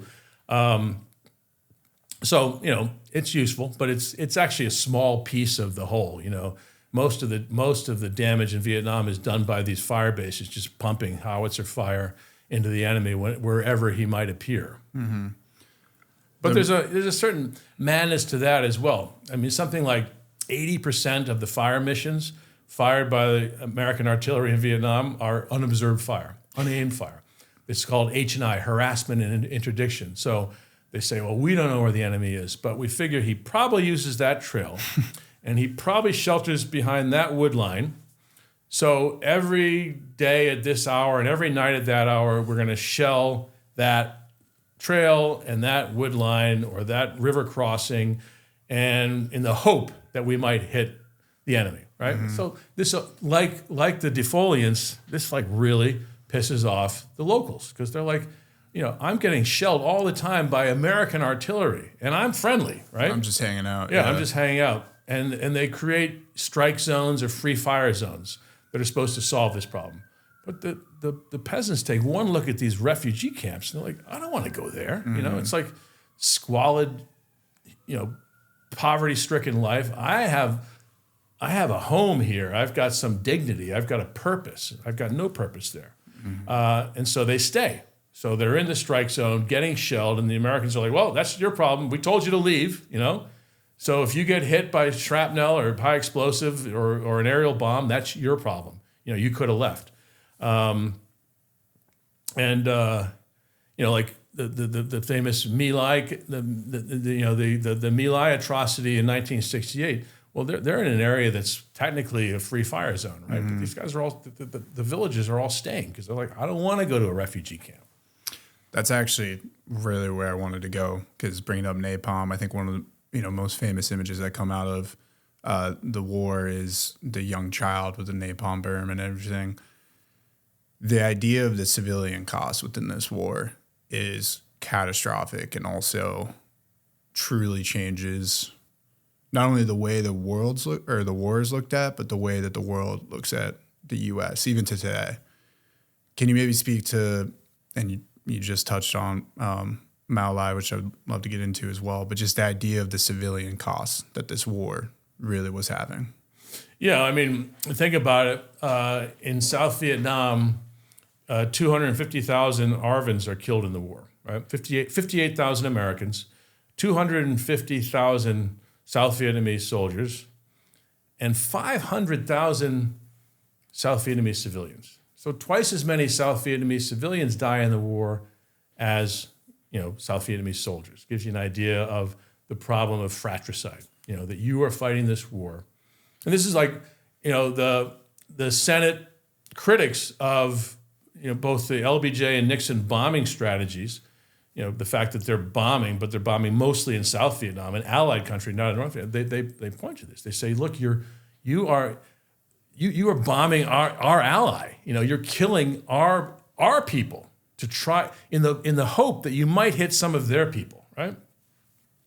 So it's just a living hell because we've just gone through this situation in Gaza where Hamas would base itself inside hospitals or inside schools or inside civilian apartment houses and sort of dare the Israelis to attack them. The Viet Cong do the same thing. They go into a village filled with like innocent civilians, and they fight from there. And they just dare the Americans to fire into what the Americans call the population overlay, right? And the Americans do, because they're like, I'm not going to kill. The American commanders excuse themselves, say, I'm not going to let American boys die, because I need to go in and fight house to house in that village. I'm just going to take out the village. And it's the South Vietnamese people's fault for letting them in there. Well, but come on, the South Vietnamese had no say in this matter. There's this underlying struggle that goes on throughout the Vietnam War between the South Vietnamese people and the various people contending for their loyalty. So you'll have a South Vietnamese national police chief. You'll have a Hamlet chief. You'll have a vice Hamlet chief, right? Appointed by the government in Saigon to run this hamlet. Then you'll have a village leadership. It'll be 5 or 6 hamlets make a village, right? And then they'll have a village chief and a vice chief and a national police chief. Then you might have a rough puff unit, this regional popular force militia attached to that village, right? But then at the government of the night are the Viet Cong, who come in at night when the nearby ARVN troops have all gone away and the regional popular force troops are not defending that village. They've gone back to their little sandbag post on the outskirts because they don't want to be in the village when the Viet Cong come in. Because if they're in the village and they have to confront the Viet Cong, they might get in a firefight and get killed or wounded. But just as bad, they will then be marked out as a traitor, and the Viet Cong will come after their family. And again, these people are all with their families. So they'll come and they'll kill the guy's father and mother and kids and wife and the whole thing, right? So there's this whole kind of live and let live philosophy. So then the VC will come in at night, and they will then proselytize. They'll be like, okay, here's what we're fighting for. Here's why you should be with us. These are the evil things the Americans are doing. These are the corrupt, evil things that the South Vietnamese government is doing in your name. If you back us, this is what you're going to get, right? So, they're really between a rock and a hard place, the South Vietnamese citizenry throughout this war. They might not love the Viet Cong, and why would they? The Viet Cong come in and they grab their youth and press them into service as either as porters or laborers or soldiers. And they come in and they tax their wealth. They make them pay. If you're a poor guy, they'll take $10. If you're a rich guy, they'll take $150. And then they'll take a chunk of your rice crop and everything else, right? So they don't have any natural affection for the VC. But then on the other hand, the South Vietnamese government is no better. They're spectacularly corrupt. So every one of these hamlet chiefs, district chiefs, province chiefs, they're all on the make. They all see public office as an opportunity to get rich by skimming off American aid dollars, by taking a share of the peasant crops, by selling stuff to the peasants that USAID gave them to give to them for free. So they gave them bags of cement, or they gave them chicken wire, or they gave them metal sheeting to build farm buildings and huts and stuff, and they sell it instead of giving it, right? So they hate them for that. And they might not like the VC, but then they realize that the VC come and go with impunity. And the government forces, they're there during the day, strutting around, and then they disappear at night because they're afraid of the VC. And so, more and more of the country just kind of falls into the grasp of the VC. Mm-hmm. Can you speak to what happened with the Mao Lai massacre? Well, that was, it was a real blot on the U.S. Army because it was not. They tried, Westmoreland, tried to pitch it as this kind of one-off, this singular atrocity that this poorly led unit by, Lieutenant William Cowley, let happen. But then as the investigation unfolds over the next couple of years, it's revealed in '69, it goes to trial in 1970. with a proper court martial and inquiry and everything else.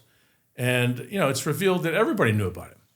The company commander knew about it. He was meeting with Lieutenant Calley during the op. Like, he was supervising the execution of hundreds of civilians. There was another platoon in a neighboring hamlet that did the same thing, killed 90 Vietnamese civilians, was never investigated and brought to light because the Army wanted to keep the focus on My Lai and say this was a singular. It only happened once, and it was this bad guy Calley that did it, right? And but basically what happened was this was in I Corps. This was, again, this really embattled region. Near Chulai, which was this big American base and air base, and there was this area inland from it which had been nicknamed Pinkville because it had been controlled by the communists since the French were there. It was like this cluster of villages like My Lai, but it was basically deserted because it was more or less a free fire zone. The people that were living there were old people and young people. All the military age males were gone, off fighting in the VC. Or in hiding, because if you didn't hide, you'd be drafted by the ARVN, right? Mm-hmm. So they went in and they found all these civilians, but the Army was in this unit it was a company, and in case of My Lai, a platoon of the Americal division, and they were in a really ugly mood because I talked earlier about how troops in Vietnam were always in action, so they were just tired, and they'd been taking a steady drip of casualties from booby traps, from snipers, from ambushes. The last time they'd been into this Pinkville area, they'd walked into the village, everybody was greeting them, and then they were shot in the back as they exited, right? By hidden snipers, right? So they said, well, this time we go in, no prisoners. Well, so they go in, and they just go into the huts, and they start slaughtering people. And they're all like old ladies, young ladies, little children, right? There's no young men among them, old men as well. And there's witnesses, because there's this big inquiry, and they have witnesses, and they talk about how Calley reloaded his M16 like a half dozen times in the course, and he personally, murdered a couple of dozen people himself.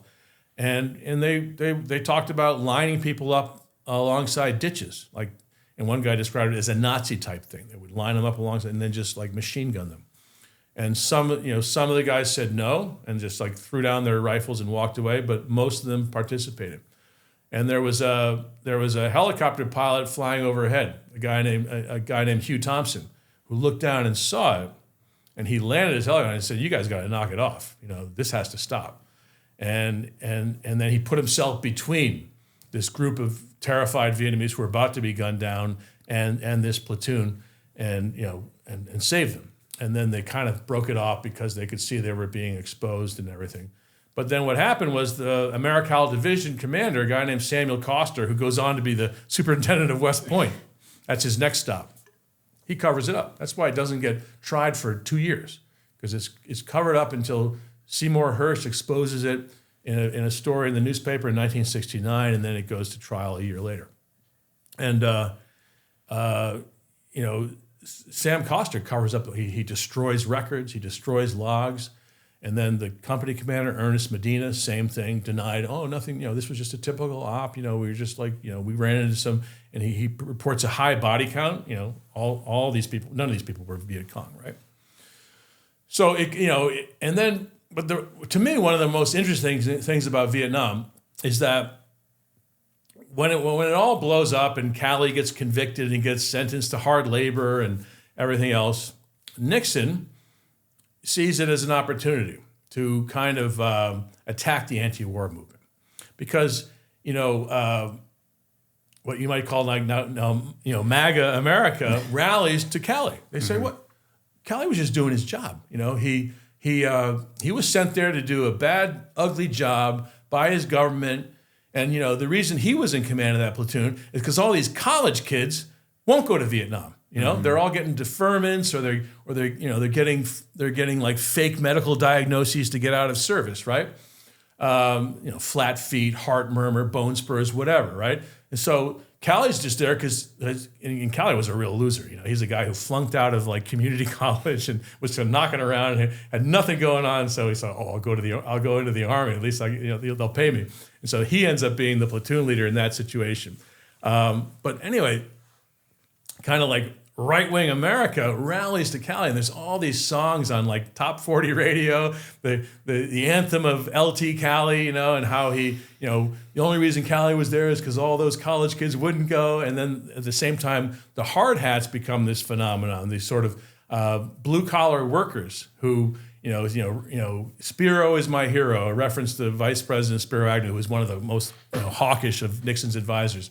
And, America, love it or leave it, right? And so, radio stations, the media, they all say, look, Cali's not the problem. The problem is America is like weak and is not fighting this war the right way. So the whole message internally gets muddied. You still have sort of the kind of mainstream media against the war. The intelligentsia is very much against the war. Congress is turning against the war.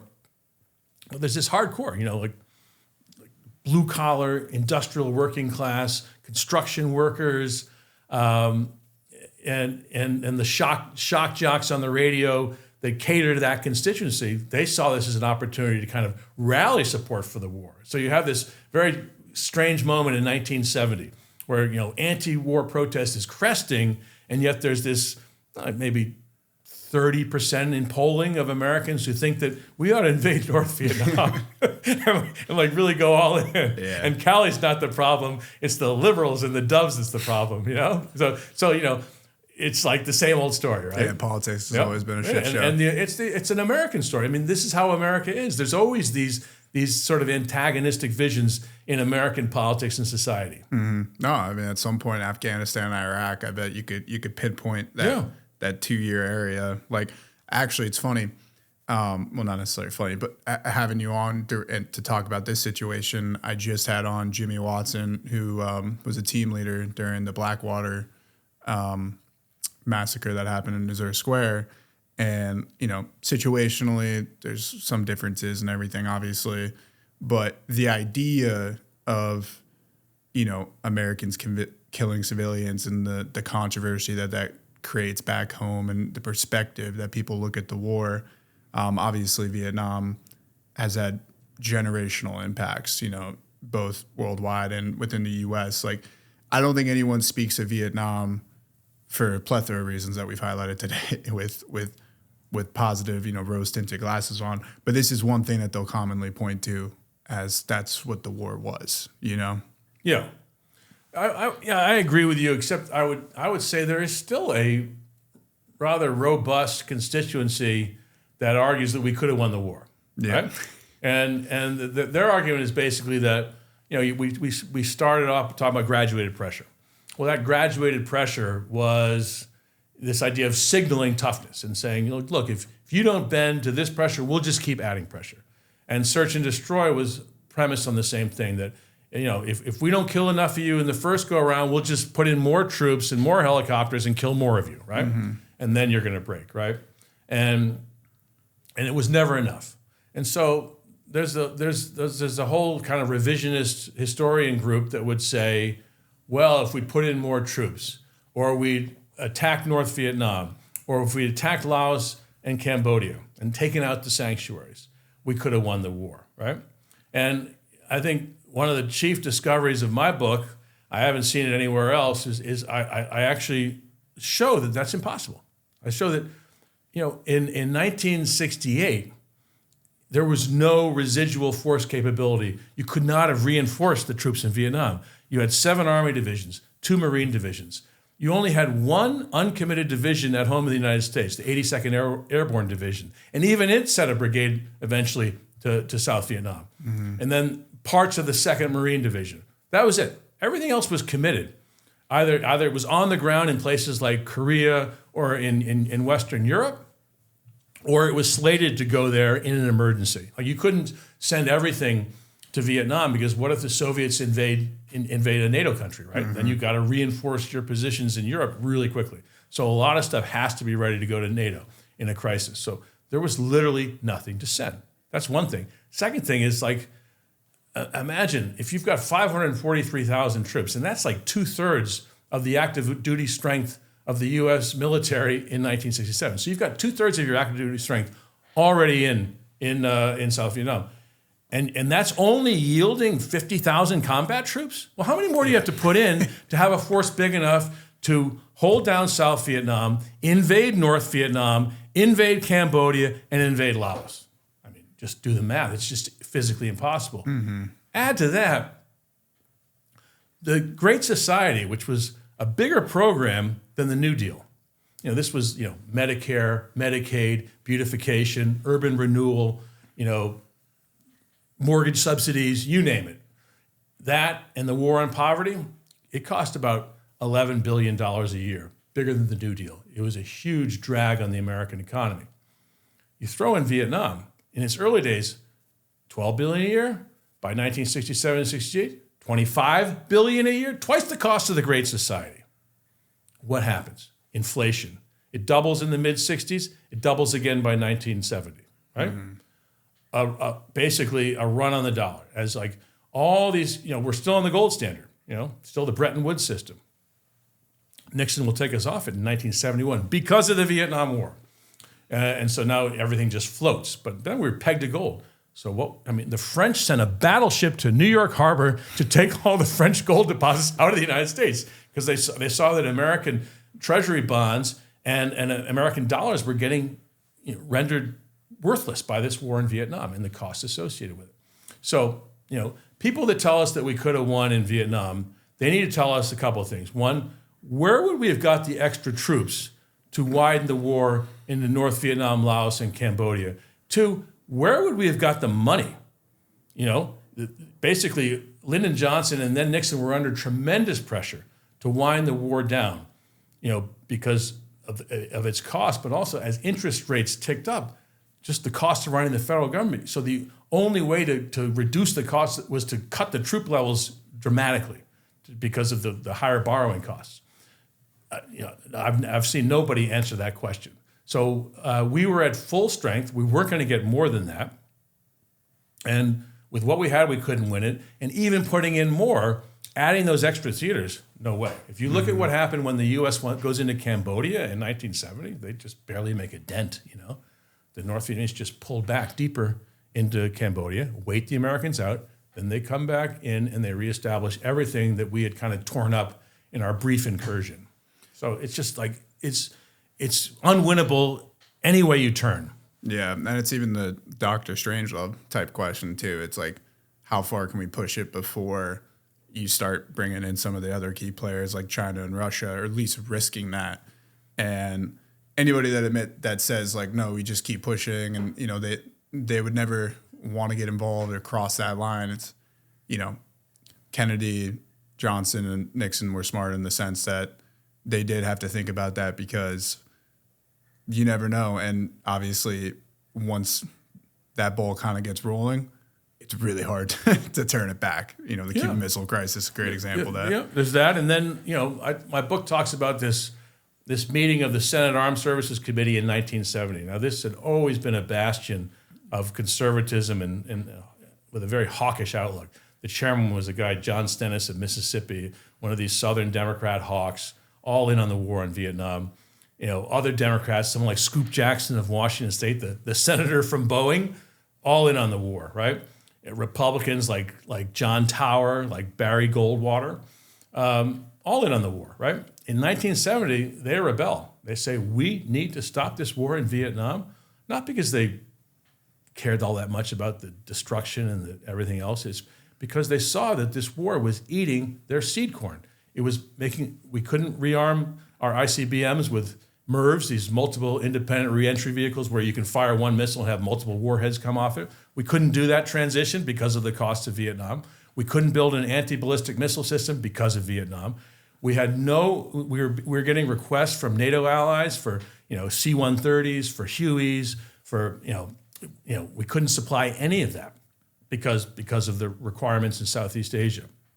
Same thing, like I talked earlier about how U.S. forces, there were 50,000 American forces in Korea. None of them had the M16 rifle because they were all being sent to Southeast Asia.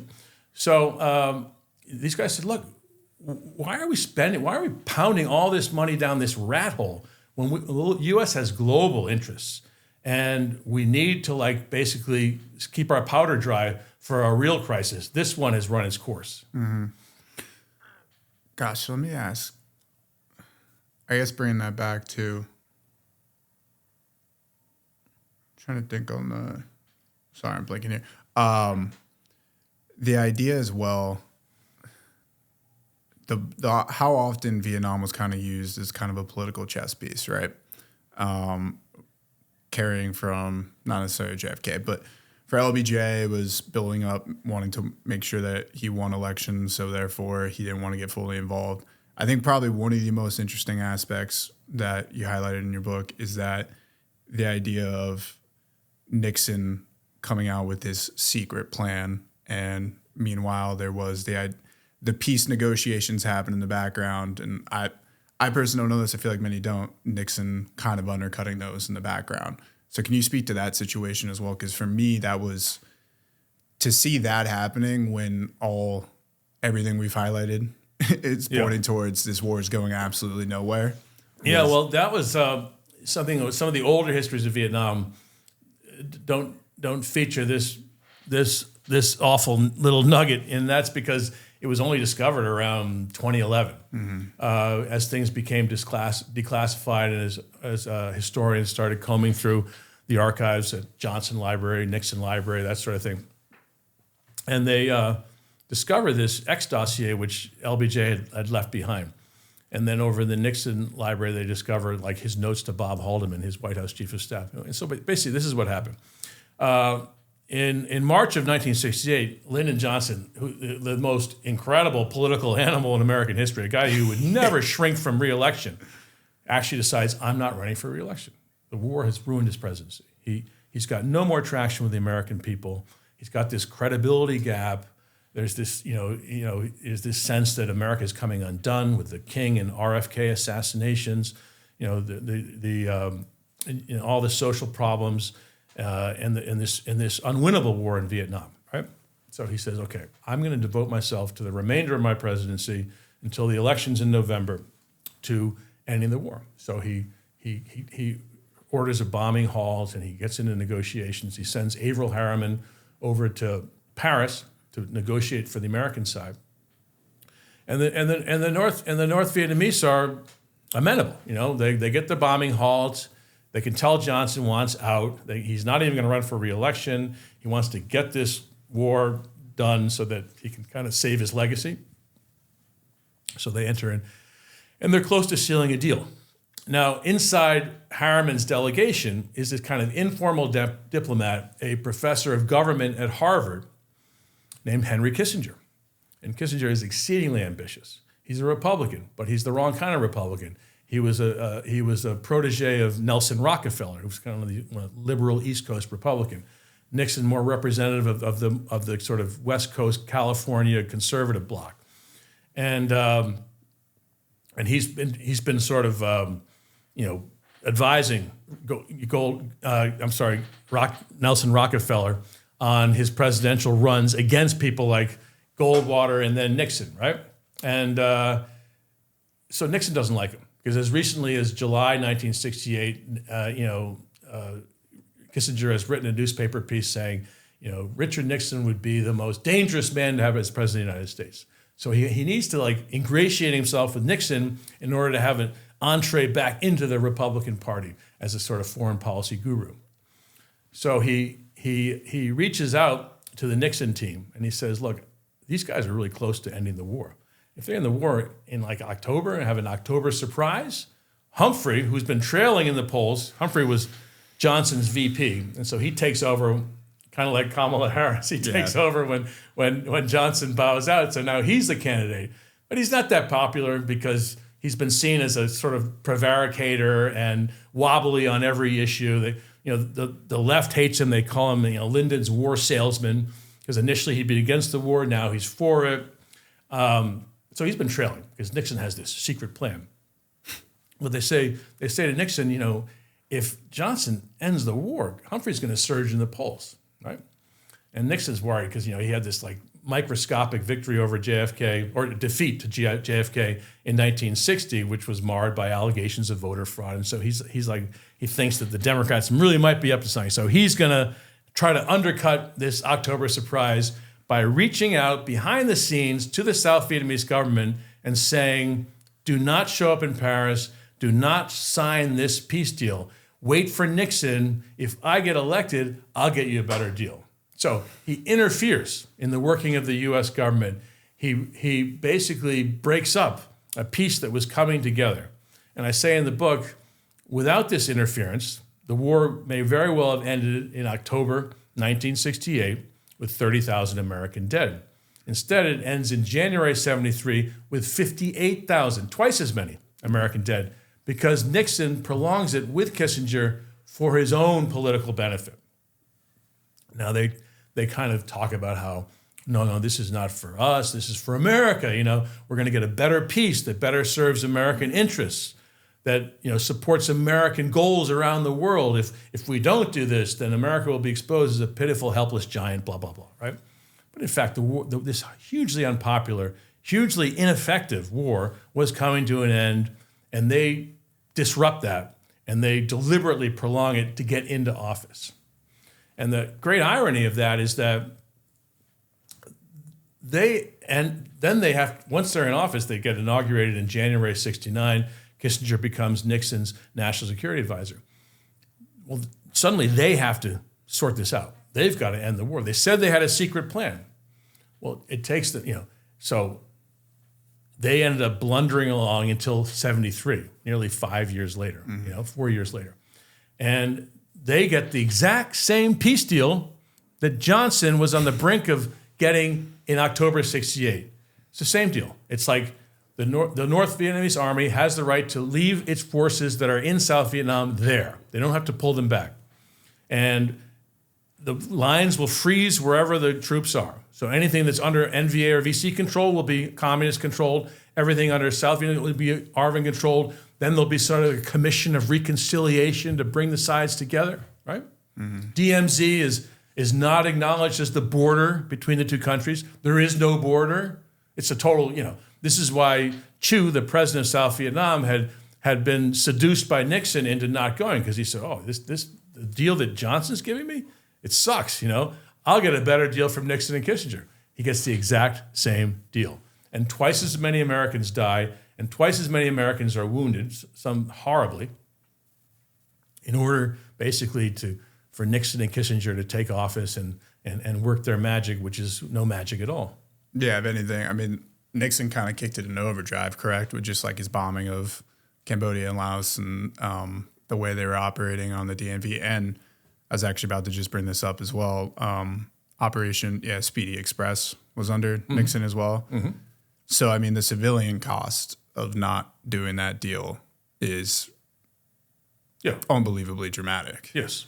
But I feel like one of the reasons I wrote the book, and what I think makes this book different from a lot of other books, is that most of them look at, they focus on the war during the Johnson administration, and they kind of get to Tet when Johnson's like, we're screwed. We got to figure a way out, and then they just see the rest as kind of like the anticlimax, right? Like getting out of the war. But my book, it's like half of it's about the Johnson war, and the other half's about the Nixon war. Because I say, we need to understand the Nixon war, because this guy came in and said, I have a plan to win this war. I have a secret plan, no less, right? And so what actually happened, and I cover it in some detail because it's important. And again, seeing this kind of the interplay between American politics, strategy, and war. So what is the secret plan? The secret plan of Nixon is, I'm going to detach Moscow and Beijing from North Vietnam. I'm going to offer the Soviets détente, like a slackening of the arms race, so they'll save money. They won't have to build so many missiles and keep so many tanks in Central Europe. And to Mao, I'm going to open up. I'm going to have an opening to China and normalize relations and turn my back on Taiwan and recognize Beijing. And it's all going to really happen under Carter, but Nixon and Kissinger paved the way, right? So, and in so doing, I will win their gratitude, and I will make them relax their support for North Vietnam. Well, that doesn't happen. They rearm North Vietnam as doggedly after his inauguration and after the Easter Offensive of 72 and before the final offensive of 70. They keep the pipeline full of war material. And the other part of it is Vietnamization. And Vietnamization is we're going to shift as much of the fighting to South Vietnam as possible, as quickly as possible. And the other piece of it is a much more ferocious kind of combat. Johnson and his advisors, they were just too mild. We're going to go in hard. We're going to take the gloves off. And we're not going to respect the sanctuaries. We're not going to respect North Vietnam.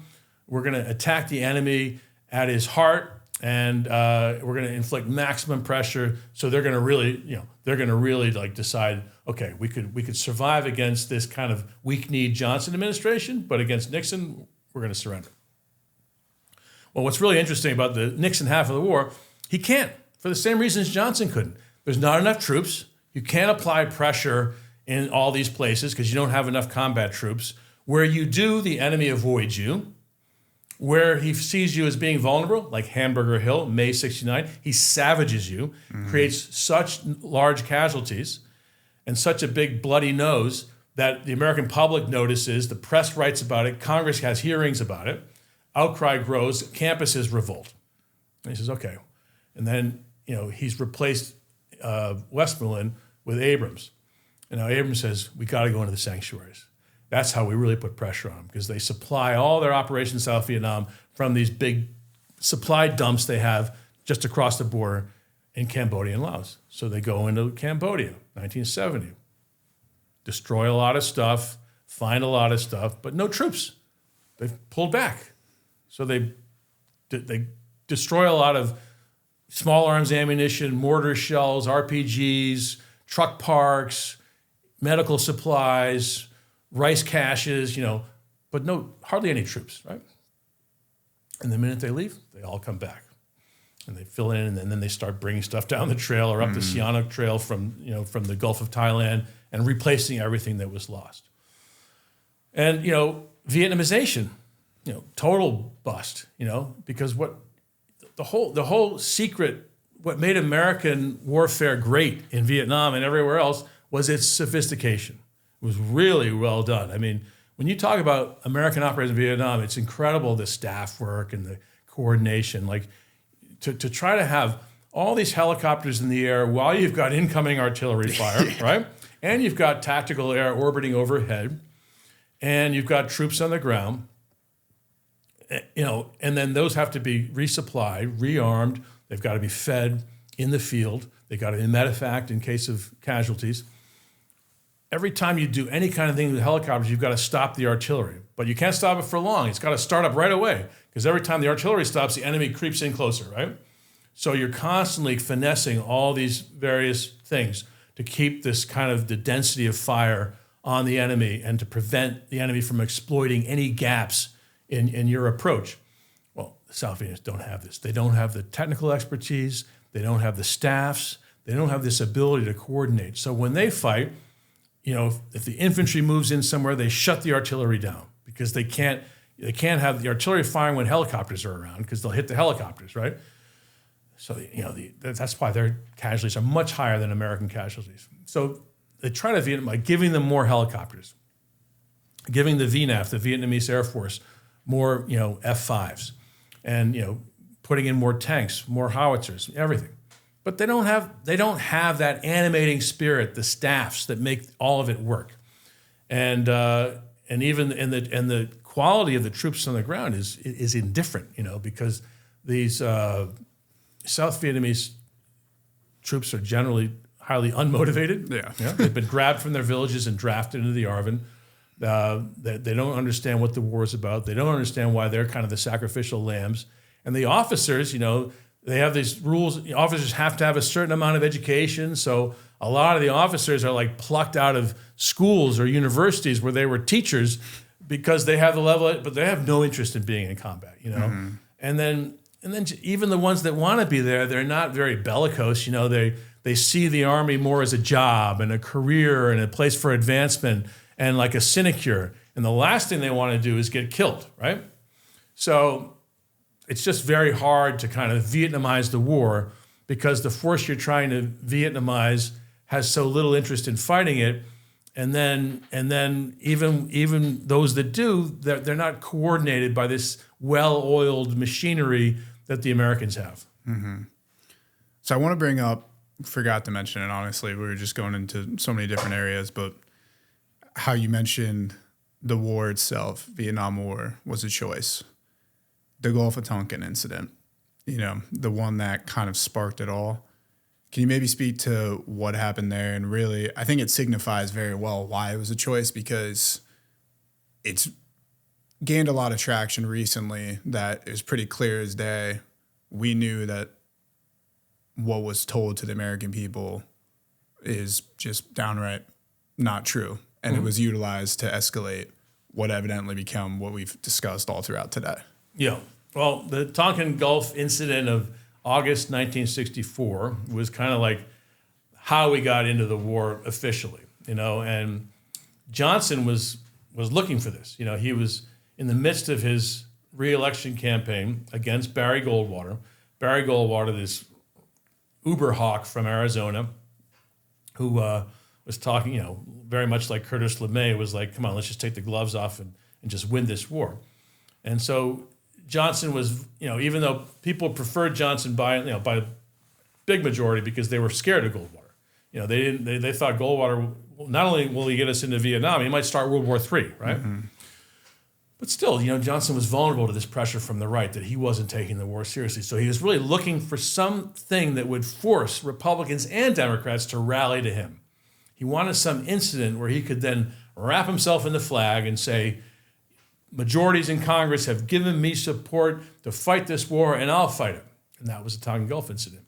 It basically arose because the CIA had this program of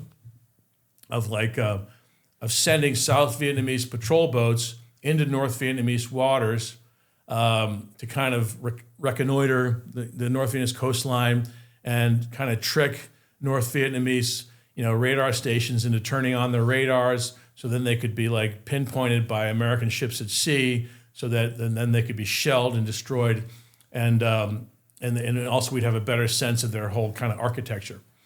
And so it was one of these South Vietnamese patrol boat things. They were set upon by North Vietnamese patrol boats that came out to attack them, and then the Maddox and the Turner Joy, these two American ships, kind of came in closer to give support to these South Vietnamese patrol boats that were never mentioned. They made it sound like these North Vietnamese were like attacking these American like capital ships, right? And in fact, no such attack existed. They never kind of pinned it down. People that flew off the carriers looked down, didn't see any North Vietnamese ships. There were no torpedo impacts or anything like that. So it was. But Johnson knows this because he has real-time communications with his staff where he's like, God, we don't know if they were even there. The Navy might have been shooting at whales for all we know, He knows it, but he needs a sign of North Vietnamese aggression so he can get the Senate and the House to rally behind him, and they do. They give him these massive, the Tonkin Gulf Resolution passes both houses massively, saying the President of the United States can do whatever it takes to defend American servicemen in Southeast Asia, right? Mm-hmm. So this is carte blanche to bomb, to shell, to put in troops. And so now he coasts into the election in November, saying, look, I'm fighting the good fight in Southeast Asia.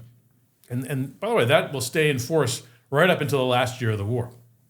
The Tonkin Gulf Resolution is finally repealed at the very end of the war, when Congress kind of finds its soul and says, like, this is ridiculous. But that's the rationale for all the escalation, is that we're putting in troops to defend U.S. personnel who are there to defend this rugged little independent state of South Vietnam.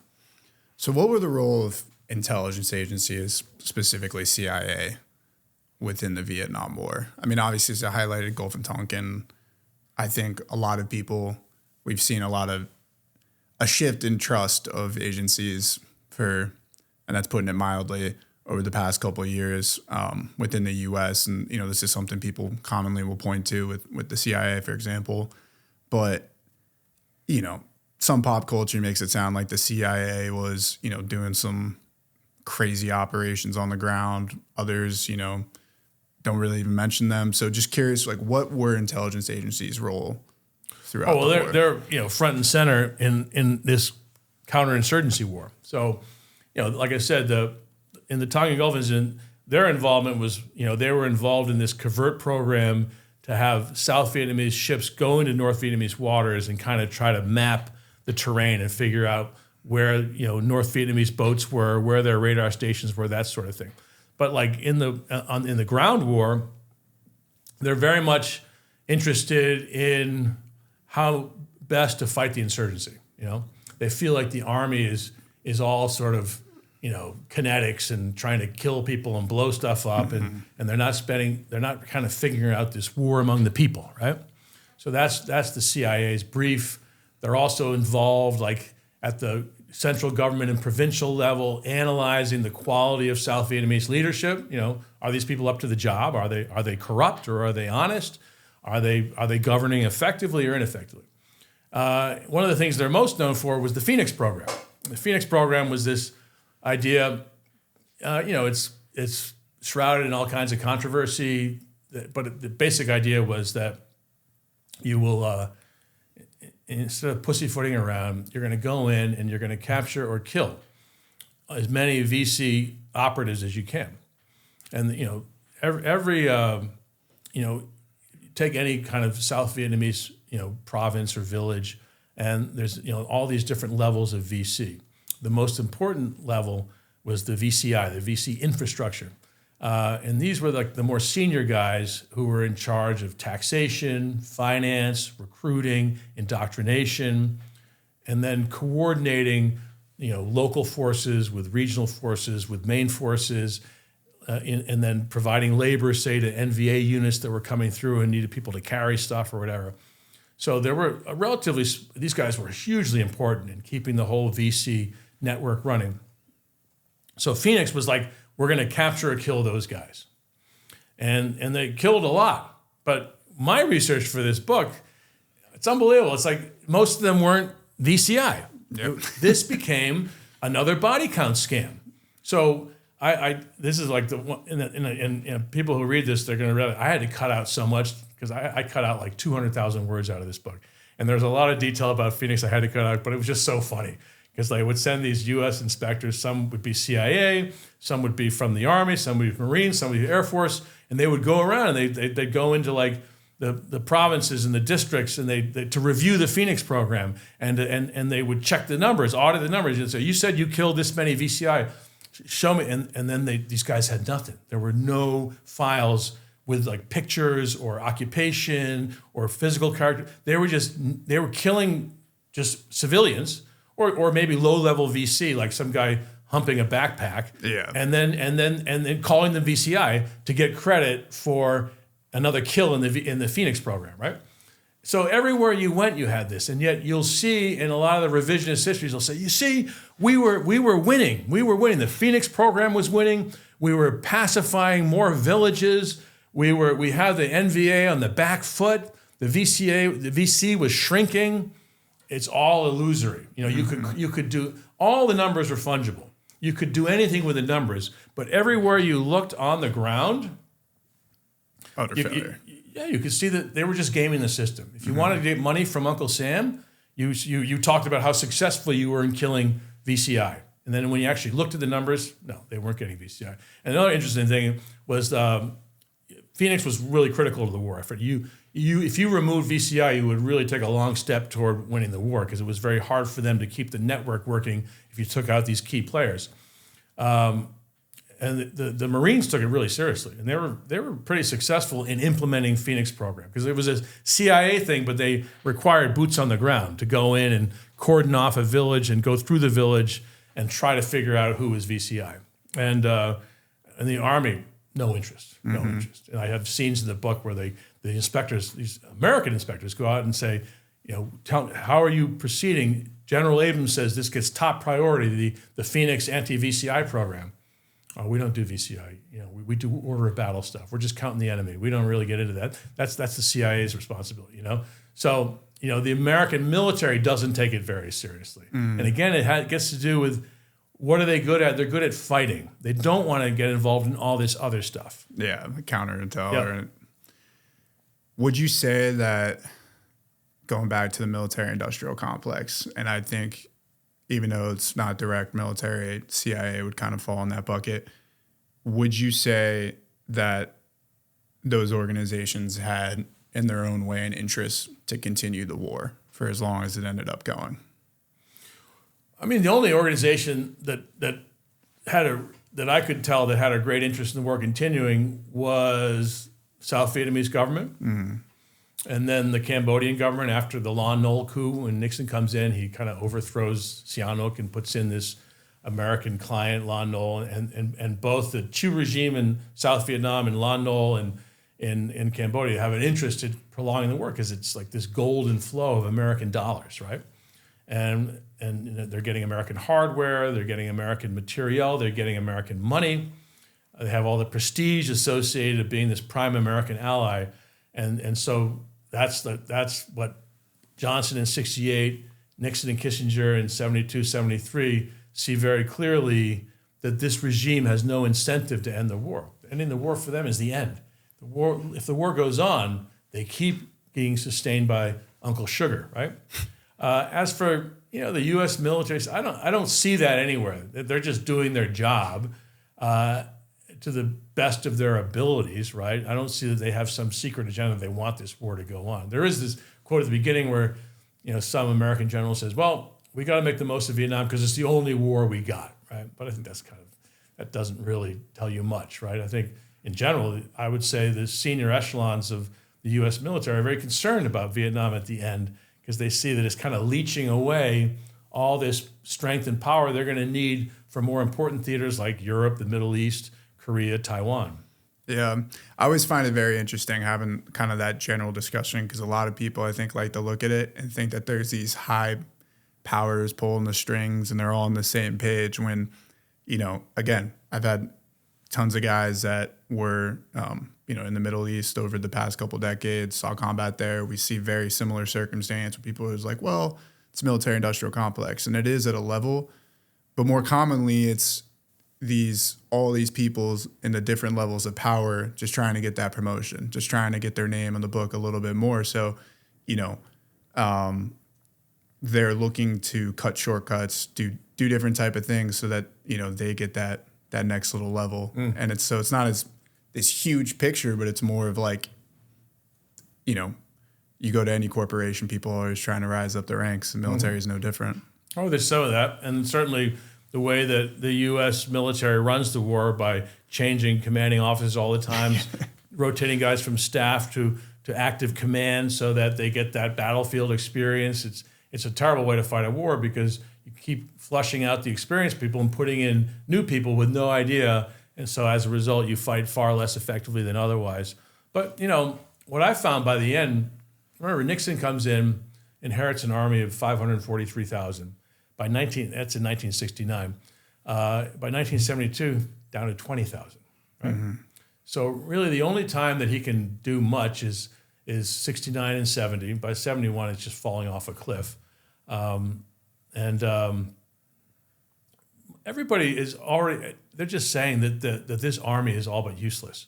And it's so averse to combat, it's so averse to the mission, that the longer we stay in Vietnam, we're basically writing the death certificate for the U.S. military, where we're destroying this army by being here. So I'd say senior leadership wants out because they can see that morale is collapsing so fast and with so many ugly manifestations like drug use, racism, race baiting, all that stuff, indiscipline, that they say, we got to get out and we need to kind of refound the U.S. military, which is why when you get to the Persian Gulf War, it's this kind of getting rid of the Vietnam syndrome, this new U.S. military built in a different way. That there was a sense that we had to do that. Yeah, and then we screwed up again. But, I guess before getting into the fall, I do want to bring up Operation Speedy Express again because, again, we highlight Vietnam, civilian casualties and everything is very commonplace for people to think about. But I will admit, and I'm sure many others have never even really heard of this operation. And, as you describe in the book, it was quite literally a Malai a month for over a year. Yeah. In terms of its.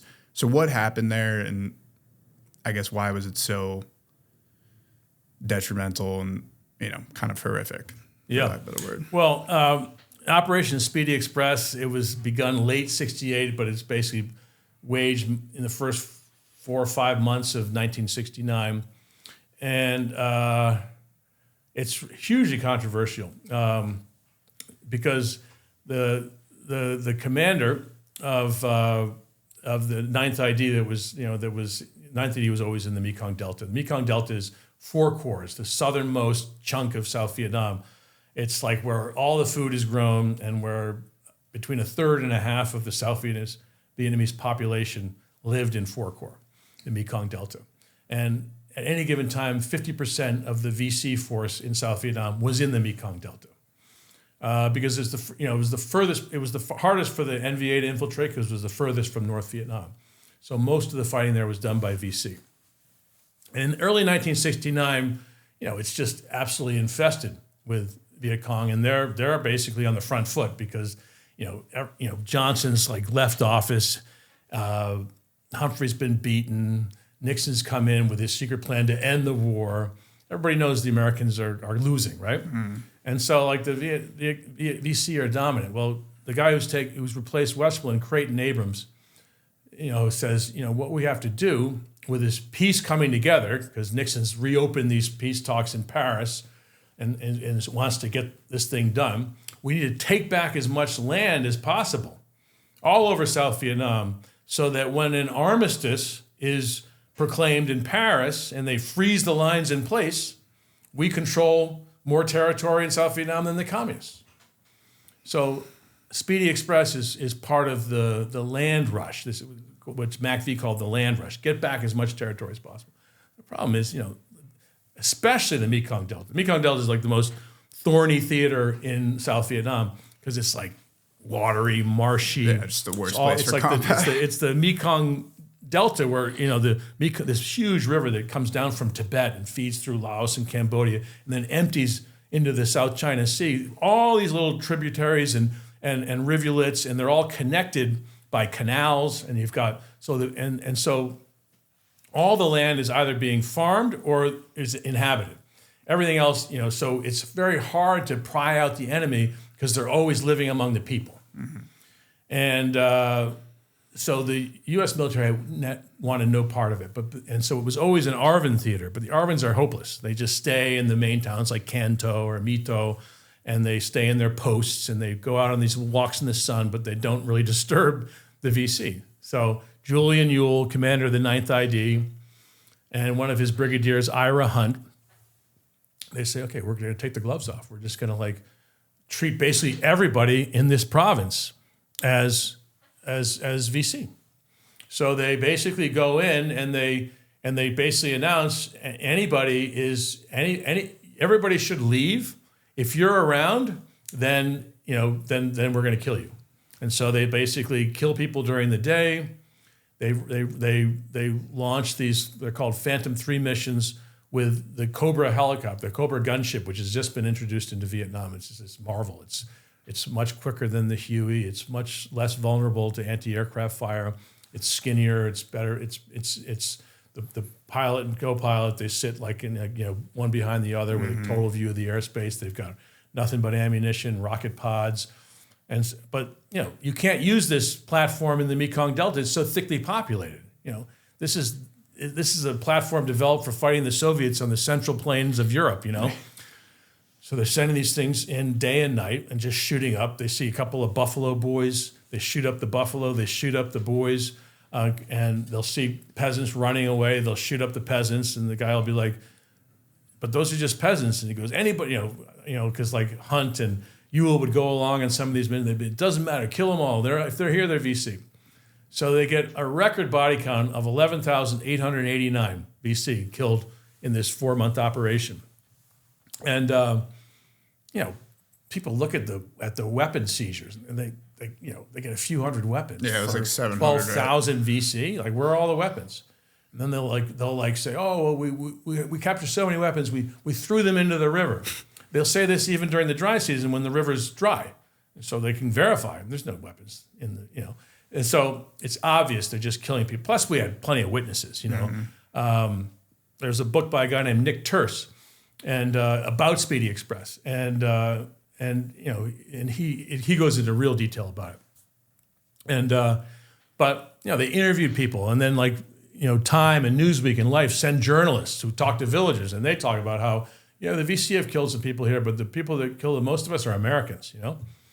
And so it works. It actually grabs back all this territory in the Mekong Delta, and Abrams, who knows full well what's going on. One of the company commanders in Hunt's brigade is a guy named David Hackworth. Very famous Vietnam vet. I used to interview him all the time when I had shows on History Channel. Great guy. He was an early dissident who said, this is I can't believe what we're doing here. Although I point out in the book, if you actually look at some of the reporting, he was actually following orders and going ahead with it because he had to. But anyway, it was a real stain, and besides just the humanitarian catastrophe of 12,000 people killed, most of them, innocent civilians, it's like the gains were completely illusory, like every other gain we made in South Vietnam, because the minute we kind of pulled back, they just came back in and filled in again. Mm-hmm. So what did we accomplish? The gains of Speedy Express have been negated within a few months by just the VC that survived come back, then the NVA actually infiltrates guys all the way down to 4 Corps because they lost so many VC in the course of Speedy Express that they then put in fillers to replace them. And so everything's lost. And then the province is back in the hands of the VC in short order. And they hate the U.S. Yeah. Let me ask then, wrapping up, the fall of Saigon and just the fall in general. But there's obviously that picture of the last helicopter leaving, the idea of America finally losing a war. So can you maybe break down what the fall looked like, and with that, highlight kind of what the overall impact of the failure of the Vietnam War is on the USA? Yeah. Well, Henry Kissinger had said as early as 1967 that, what we're really looking for is not victory or even like an honorable peace. We're looking for a decent interval. So in other words, even if we get the honorable peace, we know they're going to collapse. We just need them to collapse long enough after we leave that the failure accrues to them, the South Vietnamese, not to us, the Americans, right? So that was the game for Nixon throughout. He knew that this country that he had prolonged the war to fight for had no staying power.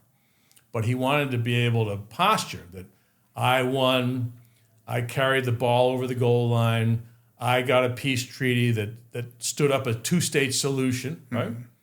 But they knew that it was going to fail. Why? Because in 1972, with American forces in South Vietnam down to about 20,000, Lee Zuan decides, okay, the time's ripe for another major offensive. Because there's no American power there. The RN will have to fight us alone, and we'll smash them. But he doesn't count that Nixon's going to bring in the air power. And the funny thing about the Easter offensive of 72 is that we had Vietnamized the war. We'd taken out all these American divisions, but we'd also taken out all the air power. So you have this incredible scene where carriers have to come from all over the world back to the Tonkin Gulf, and hundreds of aircraft have to fly back out to bases in South Vietnam and Guam and Thailand, right? Half the B-52 force, which is supposed to be the great deterrent in the Cold War against the USSR and the PRC, half of the B-52 force is in Guam or in Thailand getting ready to bomb. So much for the deterrent. Anyway, so he unleashes all this, and that's what stops the 72 offensive, which otherwise would have punched through. So then from 72 to 75, you have the situation where the North Vietnamese have stayed inside South Vietnam. They just basically stayed wherever the fighting ended in 72. They just stay there. So they're in the north. They're all along the Central Highlands. They're down on the coastal plain. They're in the Mekong Delta. Regular NVA units camped inside South Vietnam. So the whole game now is Chu tries to drive them out and kind of refound South Vietnam, but he can't, because American aid is drying up.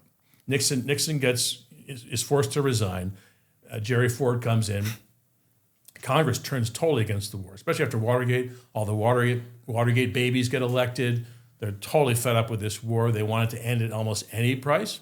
So they cut the funding to the South Vietnamese down to the bone. And what this means is, so between 72 and 75, South Vietnam has the fourth biggest army in the world and the fourth biggest air force in the world, right?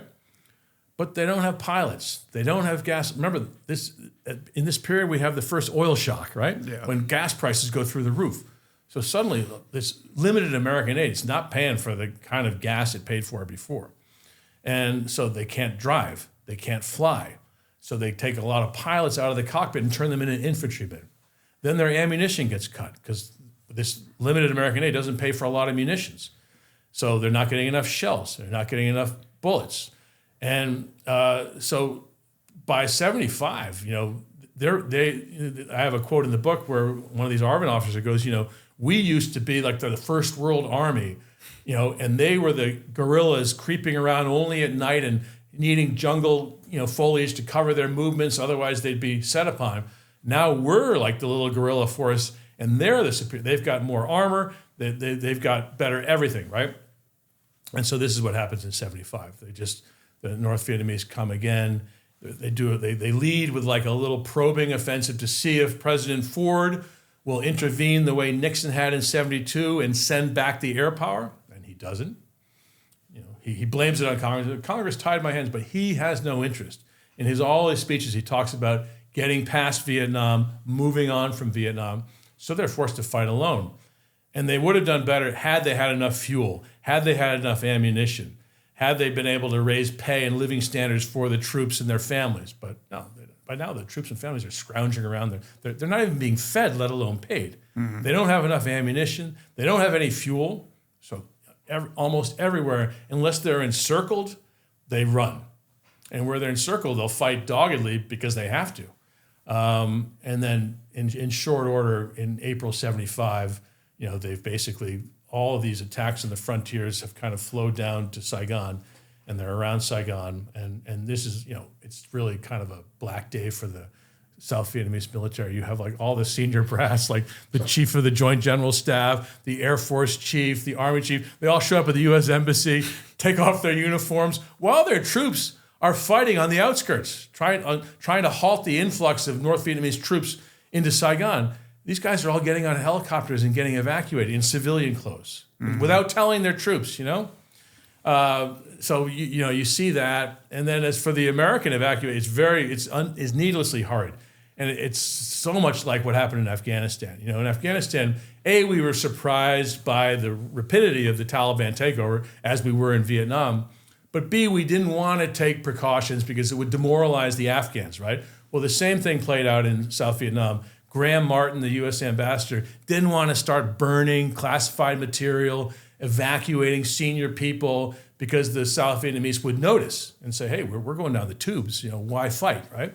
So he kind of kept everybody at their desks until the last minute, and they don't start burning stuff till it's too late, and they don't start the evacuation till it's too late. And so that's why you have this incredibly panicky withdrawal, out of the embassy courtyard, off the embassy roof. That famous photo of the people last helicopter. That's actually on, it was a CIA building, not at the embassy. And you can go there. It's exactly the same. Mm-hmm. It's incredible. It's right across from a mall in Saigon. And I actually rode the elevator up to that top floor and was there, like walking around. It's exactly the same. But that's why, because we didn't want to get out too soon and discourage them. Mm-hmm. I mean, you just highlighted it there. I guess I was going to say, what were the lessons learned? But truly, I don't really think we learned any, because look at going through throughout this episode, in the back of my head, I'm like, oh, well, this sounds like exactly like this. This sound like one area would be, well, the political divide that was happening. It's like, well, we're seeing that with Ukraine currently, our question of funding over there with the idea of the withdrawal. We saw that happen in Afghanistan, and it was, we knew they were going to fall for months. And soldiers talk about, guys I've had on all the time, they're like, we knew it was going to happen, and yet we came out. It's just funny seeing all these different comparisons. So I guess instead of saying what were the lessons learned, what are lessons that today we should still be taking away from the Vietnam War? Well, I mean, initially, I feel like there were, remember the Weinberger or Powell doctrine. It came in after Vietnam, where, Cap Weinberger, Reagan's defense secretary, Colin Powell, chairman of the Joint Chiefs, where they say, okay, no more Vietnams. The war has to be about a vital national interest. We have to deploy sufficient force to win, and we have to have a viable exit strategy, right? And that kind of prevails. That's the secret sauce behind the Persian Gulf War of 1990.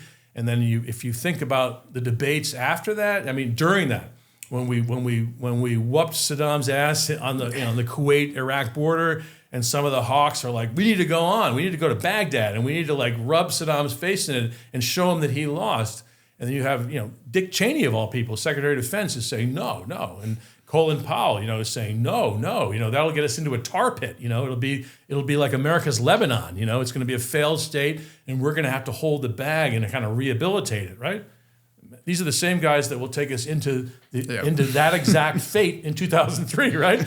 But they had learned the lesson of Vietnam, and there was something about the hubris of this revolution in military affairs.